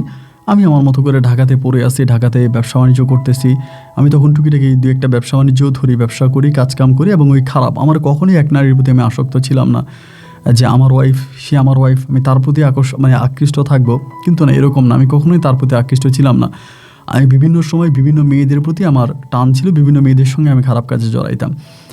তো এবার 8 মাস থাকার পরে আমার মা তখন বললো একটা কাজ কর, মানে ও তো 8 মাস ধরে গ্রামে পড়ে আছে, 8 মাস কিন্তু আমার সঙ্গে ওর কোনো যোগাযোগ নেই, 1 মিনিটের জন্য আমি ওর সঙ্গে কথা বলি নাই। 8 মাস পর আমার মা বলতে শুরু, তুই ঢাকায় নিয়ে আয়, ও আর তোর সঙ্গে এরকম করবে না, তুই তোর মতো করে চলাফেরা করবি, ও আর তোর বিরক্ত করবে না, ও আদা করছে। আমি বললাম ঠিক আছে, তোমরা ভালো করে ওয়াদা করাও, আমার এই স্বাধীনতা দিতে হবে। আমি রাত 3টায় বাড়ি আসবো, আমি মন চাইলে বাসে অন্য মেয়ে নিয়ে আসবো, আমি মন চাইলে মদ খাবো, ও আমাকে কোনো কিছুতেই বাধা দিতে পারবে না, আর যদিও বাধা দেয় তাহলে মা এরকম হবে। আমার মা তখন বলেছে ঠিক আছে, ও তোর কোনো কিছুতেই বাধা দিবে না, তুই যেভাবে পারিস এভাবেই চল, তারপরেও তোর একটা বাচ্চা কাচ্চা হোক, তোর একটা পরিবার হোক, আমি তোর জীবনটা এভাবে নষ্ট হতে দিব না। পরে 6 মাস পরেও তখন আবারও আসছে, কিন্তু এবার যখন ও ঢাকা থেকে, মানে আপনার বরিশাল থেকে ঢাকা আসছে, ভাই ও পুরোই চেঞ্জ। মানে আমার সঙ্গে, আমি ধরেন এরকম বাইরে থেকে মেয়ে নিয়ে আসছি, ও আমার রুম ঠিক করে দিত, মানে যেখানে আমি মেয়ে নিয়ে থাকবো ওই খাটটাও ঠিক করে দিত। আমি নেশা করতাম, ও আমার মদের বোতল টোতল সব ঠিকঠাক করে দিত। মানে যত খারাপ কাজ করতাম, ওই প্রতিটা খারাপ কাজেও আমাকে উৎসাহ দিত। আমার তখন খুব ভালো লাগতো যে না, আমার ওয়াইফ আমাকে উৎসাহ দিতেছে, প্রতিটা কাজে আমাকে বাহবা দিতেছে, আমি তখন আমার মতো করে কাজ চালাইতাম। এইভাবে দিন রাত কাটতেছে, প্রচুর পরিমাণে নেশা করতাম। মানে নেশা করতে করতে করতে করতে আমার অবস্থা এরকম হয়ে গেছে যে আমি 24 ঘন্টা নেশার মধ্যেই থাকতাম, মানে বাসা থেকে বেরোইতাম না। ভাড়ার টাকা আমার ওয়াইফ উঠাইতো, ওই ভাড়ার টাকা উঠাইতো, ওই সব কিছু করতো। এই করতে করতে আমার লিভারে একটা সময় প্রবলেম দেখা দেয়, লিভারের প্রবলেম দেখা দেয়। তো এটাও চিকিৎসা করি, এবং একটা সময় আমি পুরোপুরিভাবে মোটামুটি অনেকটাই পাগলের মতো হয়ে যাই। আমার যতটুকু মনে আছে যে প্রায় 1.5 মাসের মতো আমি সম্পূর্ণ পাগল ছিলাম। মানে আমার কোনো স্মৃতি মনে নেই 1.5 মাস আমার জীবনে কী হয়েছে। বাইরে যেতাম, ঘুরতাম, ফিরতাম, খাইতাম, এই 1.5 মাস আমি পুরো ঘরবন্দি ছিলাম, মানে মানসিকভাবে অনেকটা পাগল হয়ে গেছিলাম। তো আর কোনো বাচ্চা কাচ্চা আমি নিচ্ছি না, এবং আমার ওয়াইফের সঙ্গে আমি থাকিও না, বিভিন্ন মেয়েদের সঙ্গে থাকি। তখন আমার কিছু ব্যবসা বাণিজ্যও আছে, ব্যবসা বাণিজ্য চলতেছি। এর ভিতরে আমার ছোটো ভাই তখন করলো কি, বললো যে ও ঢাকায় দোকান দেবে, গ্রামের দোকান ওরা আসলে পোষায় না, ব্যবসা বাণিজ্য হয় না। পরে আমার বিল্ডিংয়ের নিচতলায় তখন 3টা দোকান ছিল, 3টার মধ্যে আমি 2টা ভাড়া দিছি, একটা খালি আছে। পরে আমি বললাম আমার বিল্ডিংয়ে তো একটা দোকান খালি আছে, তুই এটা কর। পরে আমার ছোটো ভাই এসে এখানে আমার এই দোকানের মধ্যে, তখন ও ছোটো ভাই হার্ডওয়ার্কের দোকান দিল। তো হার্ডওয়ার্কের দোকান দেওয়ার পর আমার ছোটো ভাই আর আমার বড় বোন জামাই, তারা দুজনেই তখন এই বিল্ডিংয়ে থাকতো, এবং বিল্ডিংয়ে থেকে আমার ওই হার্ডওয়ার্কের দোকান চালাইতো। এইভাবে সময়গুলো কাটতেছে, আমিও ভালো আছি। এরই মাঝে হঠাৎ করে আমি মানসিকভাবে সম্পূর্ণভাবে পাগল হয়ে গেলাম, মানসিকভাবে পরিপূর্ণভাবে পাগল হয়ে গেলাম, এবং প্রায় 3 বছরের মতো আমি পাগল ছিলাম। এবং 3 বছর পরে তখন আমি মেন্টাল হসপিটালে, এবং 3 বছর পরে মেন্টাল হসপিটালে থাকা অবস্থায় আমার তখন মানে শারীরিকভাবে আমার তখন জ্ঞান ফিরে আসে। 3 বছর পরে রিহাবে ছিলাম, রিহাব থেকে আমাকে মেন্টাল হসপিটালে পাঠানো হয়, এবং সেখান থেকে আমি তখন সুস্থ হয়ে বাড়ি যখন ফিরবো, তখন আমি জানতে পারি যে আমার আম্মা মারা গেছে। আব্বা তো আগেই মারা গেল, পরে মা মারা গেছে খবর পাইছি, পাওয়ার পরে আমি তখন আবার বাড়িতে আসছি। বাড়িতে মানে আমার ঢাকায় বাসায় আসছি, আমার মায়ের কবর জিয়ারত করলাম, বরিশালে গেলাম, মায়ের কবর জিয়ারত করলাম, করে আবারও ঢাকায় আসছি। তখন আমি মোটামুটি ভালো, ঘরের মধ্যে বসে থাকি, খাওয়া দাওয়া ঠিক মতো একটা করি না। আর আমার ওয়াইফ আমার সঙ্গে কোনো রকমের সম্পর্কে জড়ায় না, ও আমার কাছ থেকে দূরে দূরে থাকে, এবং ওর সঙ্গে কোনো সম্পর্ক করতে চাইলেও আমার কাছ থেকে সরে যায়, মানে কোনো রকমের সম্পর্কে জড়াতে চায় না। কেন চায় না সেটা আমি প্রথম দিকে কিন্তু বুঝতে পারিনি। এইরকম করতে করতে ও আমার সঙ্গে কোনো ধরনের সম্পর্ক করবে না। একটা সময় ও আমাকে বলতেছে যে আমার সংসার করবে না। তখন আমি মোটামুটি ভালো হয়ে গেছি। আমি যখন রিহাব থেকে আসি, আপনার হসপিটাল থেকে আসি, তখন আমি পরিপূর্ণ ভালো, কিন্তু আমি তখন আর নেশাও করি না, পুরি ভালো হয়ে গেছে। মায়ের মৃত্যুর পরে আমি সম্পূর্ণভাবে ঠিক হয়ে গেছি, আমি সম্পূর্ণ সব কিছু ছেড়ে দিয়েছি। কিন্তু আমার ওয়াইফের কথাই একটা, যে সে আমার সঙ্গে কোনো সম্পর্কে জড়াবে না, এবং সে আমারে বলতেছে আমি তোমাকে ডিভোর্স দিয়ে দিচ্ছি। তাই আমি বললাম, তুমি ডিভোর্স দেওয়ার যাই তো, আমরা তো এক ঘরেই থাকি, এটা কী ধরনের কথা বলো? আমি তোমার সঙ্গে থাকি, মানে আমার অতীতের কোনো কিছু তুমি মনে রাখো না, আমাকে তুমি মাফ করে দাও, আমি তোমার সঙ্গে থাকি। না, আমার সঙ্গে থাকে না। এভাবে প্রায় 4 মাসের মতো আমি ছিলাম। 4 মাস পরে আমার মানে বাম সাইডের মানে ব্যাক সাইডে প্রচুর পেন হতো, মানে প্রচুর ব্যথা আমি অনুভব করতাম। তো ব্যথা যখন অনুভব করতাম, আমি তখন ডাক্তারের কাছে, যে ওই সময়টা আমি ভালো হয়ে যাই কিন্তু ভাই, নামাজ কালাম পড়ি, ভালো পথে চলি। আমার ওয়াইফকে আমি একটা ধমক দিয়ে কথা বলি না, ও আমার সাথে ঘুমায়ও না, ও পাশের ঘরে ঘুমায়, তারপরেও কিন্তু আমি ওর সঙ্গে কোনো খারাপ কথা বলি না। তো ওই সময়টাতে আমি যখন ডাক্তার দেখাই, পরীক্ষা নিরীক্ষা করি, তখন সেখানে ডাক্তারের মাধ্যমে জানতে পারি যে আমার 2টো কিডনি ড্যামেজ। আমার 2টো কিডনি ড্যামেজ, এবং আমার 2টো কিডনির অবস্থা খুবই খারাপ। একটা কিডনি তো বাদ হয়ে গেছে, এবং আরেকটা কিডনিও খুবই খারাপ। ইমিডিয়েটলি এটার হচ্ছে চিকিৎসা করতে হবে, তা না হলে আমার অবস্থা খুব খারাপ, ট্রান্সফার করতে হবে বা চিকিৎসা করতে হবে। তো সেই সময়টাতে আমার বিল্ডিংয়ের যে ভাড়া, এটা আমার ওয়াইফে উঠাইতো, আমি কিন্তু কোনো কিছুর মধ্যে ওইসব। তো আমি বাড়িতে আসার পর, আমার মানে বাসায় আসার পর ওয়াইফকে বললাম যে দেখো, আমার কিডনিতে এমন এমন সমস্যা, চিকিৎসা করতে হবে, তা আমাকে টাকা দাও, আমি মানে আমার মানে কিডনি চিকিৎসা করব। ও তখন আমাকে বলতেছে যে আমি তোমার টাকা দিব কোত্থেকে, আমার কাছে টাকা আছে। আমি বললাম, ও মা কী বলো, তুমি প্রতি মাসে লাখ লাখ টাকা বাড়ি ভাড়া উঠাইতে আসো, আমার একটা ইউনিটে মানে একটা ফ্লোরের ভিতরে 5টা ইউনিট, মানে 5টা ফ্ল্যাট, এবং 5টা ফ্ল্যাটের ভাড়া তুমি উঠাইতে আসো, এবং প্রতি এরকম করে 5টা করে 10টা ফ্ল্যাট, দোকান আছে, আবার ব্যবসা বাণিজ্য আছে, আমি আবার অন্য সাইডেও জায়গায় কিনছি, এগুলোও আছে। তো সব কিছু থেকে তো তুমি টাকা পাইতে আসো, কী বলো তোমার কাছে টাকা নাই? ও আমাকে বলে, তোমাকে দেওয়ার মতো টাকা আমার কাছে নাই। আমি বললাম, আরে আজব, আমি একটা মানুষ মরতে বসেছি, আমার 2টা কিডনি ড্যামেজ, সো তুমি আমার টাকা দিবে না? আমাকে বলে যে না, আমার কাছে টাকা নাই। পরে এরকম করে টাকা নেই বলা, আমি বললাম, তাই তুমি বাসা থেকে বেরিয়ে যাও, আমার বাসায় তুমি থাইকো না। ও আমারে তখন বলে, তোমার বাসা? কোনটা তোমার বাসা? আমি বললাম, কোনটা আমার বাসা মানে, তোমরা যে বাসায় থাকতেছো এটা কার বাসা? ও বলে, এটা আমার বাসা। আমি বললাম, তোমার বাসা হইলো কীভাবে? ও আমাকে বলে, এই বাসা আমি কিনছি। যে কার কাছ থেকে কিনছো? বলে, তোমার কাছ থেকে। আমার কাছ থেকে? আমি তো তোমার কাছে বাড়ি বিক্রি করি নাই। ও বলে, করছো না করছো, তুমি কোর্টে গিয়ে খবর নাও। তখন আমার মনের ভিতরে একটা খটকা লাগছে, হে আল্লাহ, আমি তো এরকম ক্রিমিনালি করি এই সাদিয়ার কাছ থেকে বাড়িটা নিয়ে নিয়েছিলাম, নাকি আমার বউ আমার সঙ্গে সেম সিটারি করলো? আমি তখন সাথে সাথে করে আপনার কোর্টে দৌড়াদৌড়ি করলাম, এবং জানতে পারলাম যে ঠিক আমার বাড়ি আমি আমার ওয়াইফের নামে লিখে দিয়েছি। মানে সেম যেভাবে আমি সাদিয়ার সঙ্গে করেছি, আমার বউ নাজমিন নূপুর আমার সঙ্গে ঠিক একইভাবে কাহিনী করেছে, এখানে এক বিন্দুও পার্থক্য নাই। এবং আমি তার কাছে বিক্রি করেছি, সে রেজিস্ট্রি অফিসে দলিলের মধ্যে বিক্রি কথাটা উল্লেখ করে দিয়েছে। আমি তখন কি, ও আল্লাহ, এটা কী হলো হয়ে গেল, মানে আল্লাহ, এটা কীভাবে সম্ভব? আমি ঘরে আসছি, আসার পর তখন মাগরিবের আপনার পর হয়ে গেছে, বাসা আসতে আইসা দেখলাম আমার ড্রয়িং রুমে বসে আছে। আমি আমার বাড়ি তোমার নামে গেল কীভাবে? ও আমার বলে, তুমি লিখে দিয়েছো তাই? আমি তোমার নামে বাড়ি লিখে দিই নাই। ও বলে, লিখছো। তখন রাগের আর কন্ট্রোল করতে পারি নাই, এই ওর চুলের মুঠি ধরে ওরে আমি ফ্লোরের মধ্যে টান দিয়া ফালাইছি।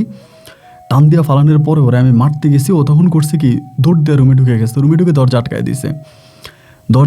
আমি বললাম, দরজা থাপড়াই দিয়েছি। এমন সময় দেখি আমার ছোটো ভাই আসছে ঘরে।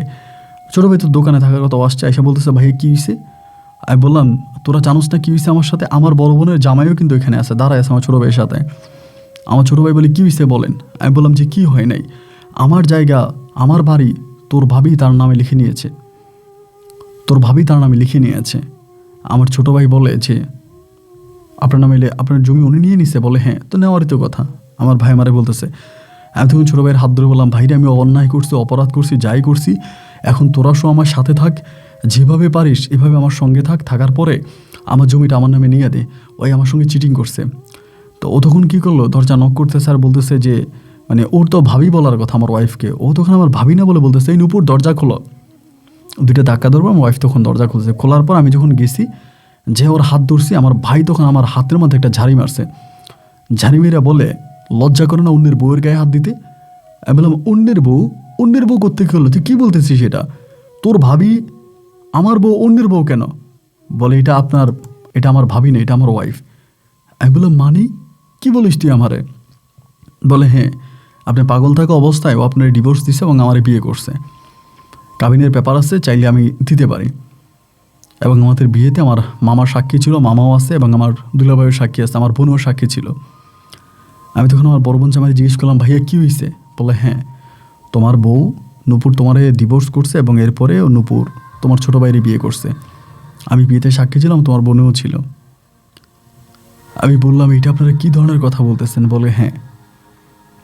আমি তখন আর সহ্য করতে না পেরে ছোটো ভাইয়ের কলার চেপে দিলাম, বেইমান, তোরে আমি গ্রাম থেকে ঢাকায় আনছি, আমার নিজের বাড়ি, আমি চাইলে ভাড়া দিতে পারতাম, আমি ভাড়া না দিয়ে আমি তোরে এমনি দিয়ে দিছি দোকানটা, আর তুই আমার বউ রেলে হোস্টি নষ্টি করে তারে বিয়ে করলে।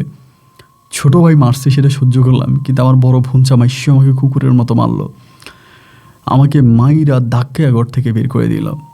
আমি তখন গ্রামের এই এলাকার যে লোকগুলো 24 ঘন্টা আমার পায়ের কাছে গুড় করতো, মাহমুদ ভাই, মুন্না ভাই বলে বলে জান দিয়ে দিত, সেই লোকগুলোর কাছে গেলাম, গিয়ে বললাম ভাই আমার ছোটো ভাই আমার সঙ্গে বেইমানি করছে, আমার বাড়ি, আমার বউ সব নিয়ে গেছে।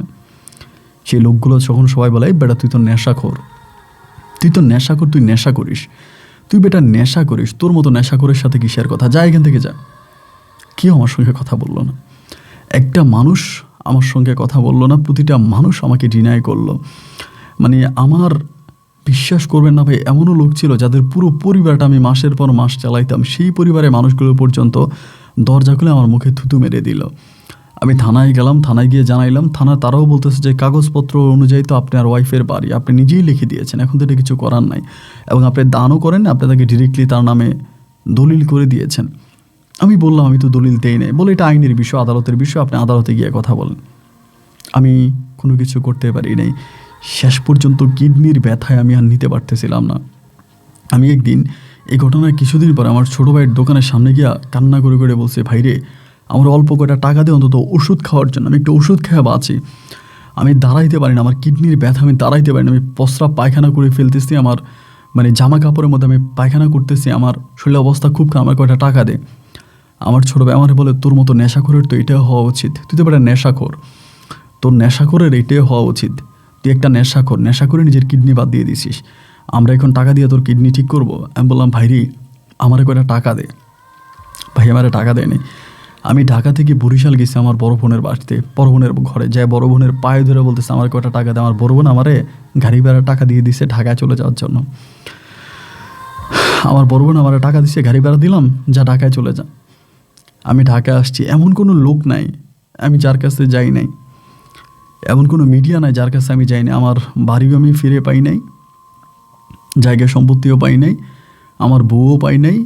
আজ আমার বাড়িতে আমার ছোটো ভাই আমার বউ নিয়ে, আমার বউর ঘরে সন্তান হয়েছে, তারে নিয়ে খুব আরামে সংসার করতেছে। আমি যতবার বাড়ির সামনে গেছি আমার ভাই আমাকে লুক দেওয়া পর্যন্ত মারাইছে, আর আমার দুলা ভাই আমাকে এই পর্যন্ত কম করে হলো 10 বার মারছে। আমার বড় বোন জামাই, ছোটো ভাই তো মারছি। আমি শেষ পর্যন্ত চিকিৎসা করতে পারি না। সরকারি যে কাগজগুলো আছে, ডাক্তার দেখাচ্ছি, সেই রিপোর্টগুলো দিয়ে ঢাকা মেডিকেল সব বড় বড় মেডিকেলের সামনে গিয়ে দাঁড়ায় থাকি, মানুষের কাছ থেকে ভিক্ষা চাইতেছি। এবং আজকে প্রায় বহু বছর ধরে আমি বেঁচে আছি। ডাক্তাররা বলেছে আমি মরে যাব, আমার কিডনির যে অবস্থা, আমার বেঁচে থাকার কথা না। আর আমি তো কিডনি ডাইনোসরও করতে পারতেছি না, আমার তো টাকা না, আমি কিডনি কীভাবে রিপার্ট করবো বা কীভাবে কী করবো, চিকিৎসাও করতেছি না, ওষুধও খাচ্ছি না। তো বারবার সবাই বলে যে ডাক্তাররা বলে আমি মারা যাওয়ার কথা, কিন্তু আমি মারা যাচ্ছি না ভাই। মানে আমি আপনাদের কী বলবো, আমি প্রতিটা রাত্রে আমার কাছে মনে হয় যে আমি প্রতি রাতে কয়েকবার করে মরি। একটা মৃত্যুর যন্ত্রণা কতটা ভয়ানক আমার মনে হয় তার চেয়েও বেশি যন্ত্রণা আমি পাই। আমি বসতে পারি না, আমি শুইতে পারি না, আমি বাথরুম করতে পারি না। আমি শুধু আল্লাহর কাছে বলি আল্লাহ জানটা নিয়ে যাও, আল্লাহ জানটা নিয়ে যাও, আল্লাহ জানটা নিয়ে যাও, কিন্তু আল্লাহ আমার জান নেয় না, আল্লাহ আমার জান নেয় না। আমি আল্লাহর কাছে শুধু আমার জানটা নিয়ে যেতে বলি, আল্লাহ আমার জান নেয় না, যার কারণে হয়তো যে কোনো সময় আমি আত্মহত্যা করে মারা যেতে পারি। আমি প্রচণ্ড ব্যথা নিয়েও আপনার গল্পগুলো মাঝে মাঝে শুনি, আমার খুব ভালো লাগে। আমার কাছে শুধু দামের মধ্যে একটা মোবাইল ফোন আছে, এবং এই মোবাইল ফোনটা আমি কিনেছিলাম শুধু ওয়াজ শোনার জন্য, কিছু আপনার সূরা কেরাত শোনার জন্য, তাও ভিক্ষা টাকা দিয়ে কিনছিলাম। তো সেখানে একদিন আপনার গল্পগুলো পাইলাম, আপনার গল্পগুলো শুনি। আপন ভাই, আমি আল্লাহর কাছে বারবার প্রার্থনা করেছি, আল্লাহ আমাকে মৃত্যু দাও, মৃত্যু দাও, আমাকে মৃত্যু দাও। আমি দুনিয়া থেকে মৃত্যুবরণ করতে চাই, আত্মহত্যা করতে চাই না। কিন্তু আমার কাছে মনে হয় আল্লাহ আমার কপালে আত্মহত্যা লিখেছে। একদিন হয়তো আত্মহত্যা করে আমি চলে যাব। যাওয়ার আগে আমার জীবনের এই করুণ ইতিহাস আমি আপনার কাছে তুলে দিয়ে গেলাম। যদি পারেন আমার গল্পটা রেকর্ড করবেন। আমি পাপী বান্দা, তবে আল্লাহ কি আমাকে মাফ করবে না? আল্লাহ কেন মাফ করে না? আমি তো আল্লাহর কাছে নামাজে দাঁড়ানায় বিছানায় বসে বসে অঝরে চোখের পানি ঝরিয়ে কেঁদেছি, আল্লাহ আমাকে মাফ করো। কিন্তু আল্লাহ কেন মাফ করে না? ভাইরে, সবার কাছে একটা কথাই বলি, সবাই একটু দোয়া করেন আল্লাহ যেন আমাকে খুব দ্রুত মৃত্যু দেয়। ভালো থাকবেন। আসসালামু আলাইকুম।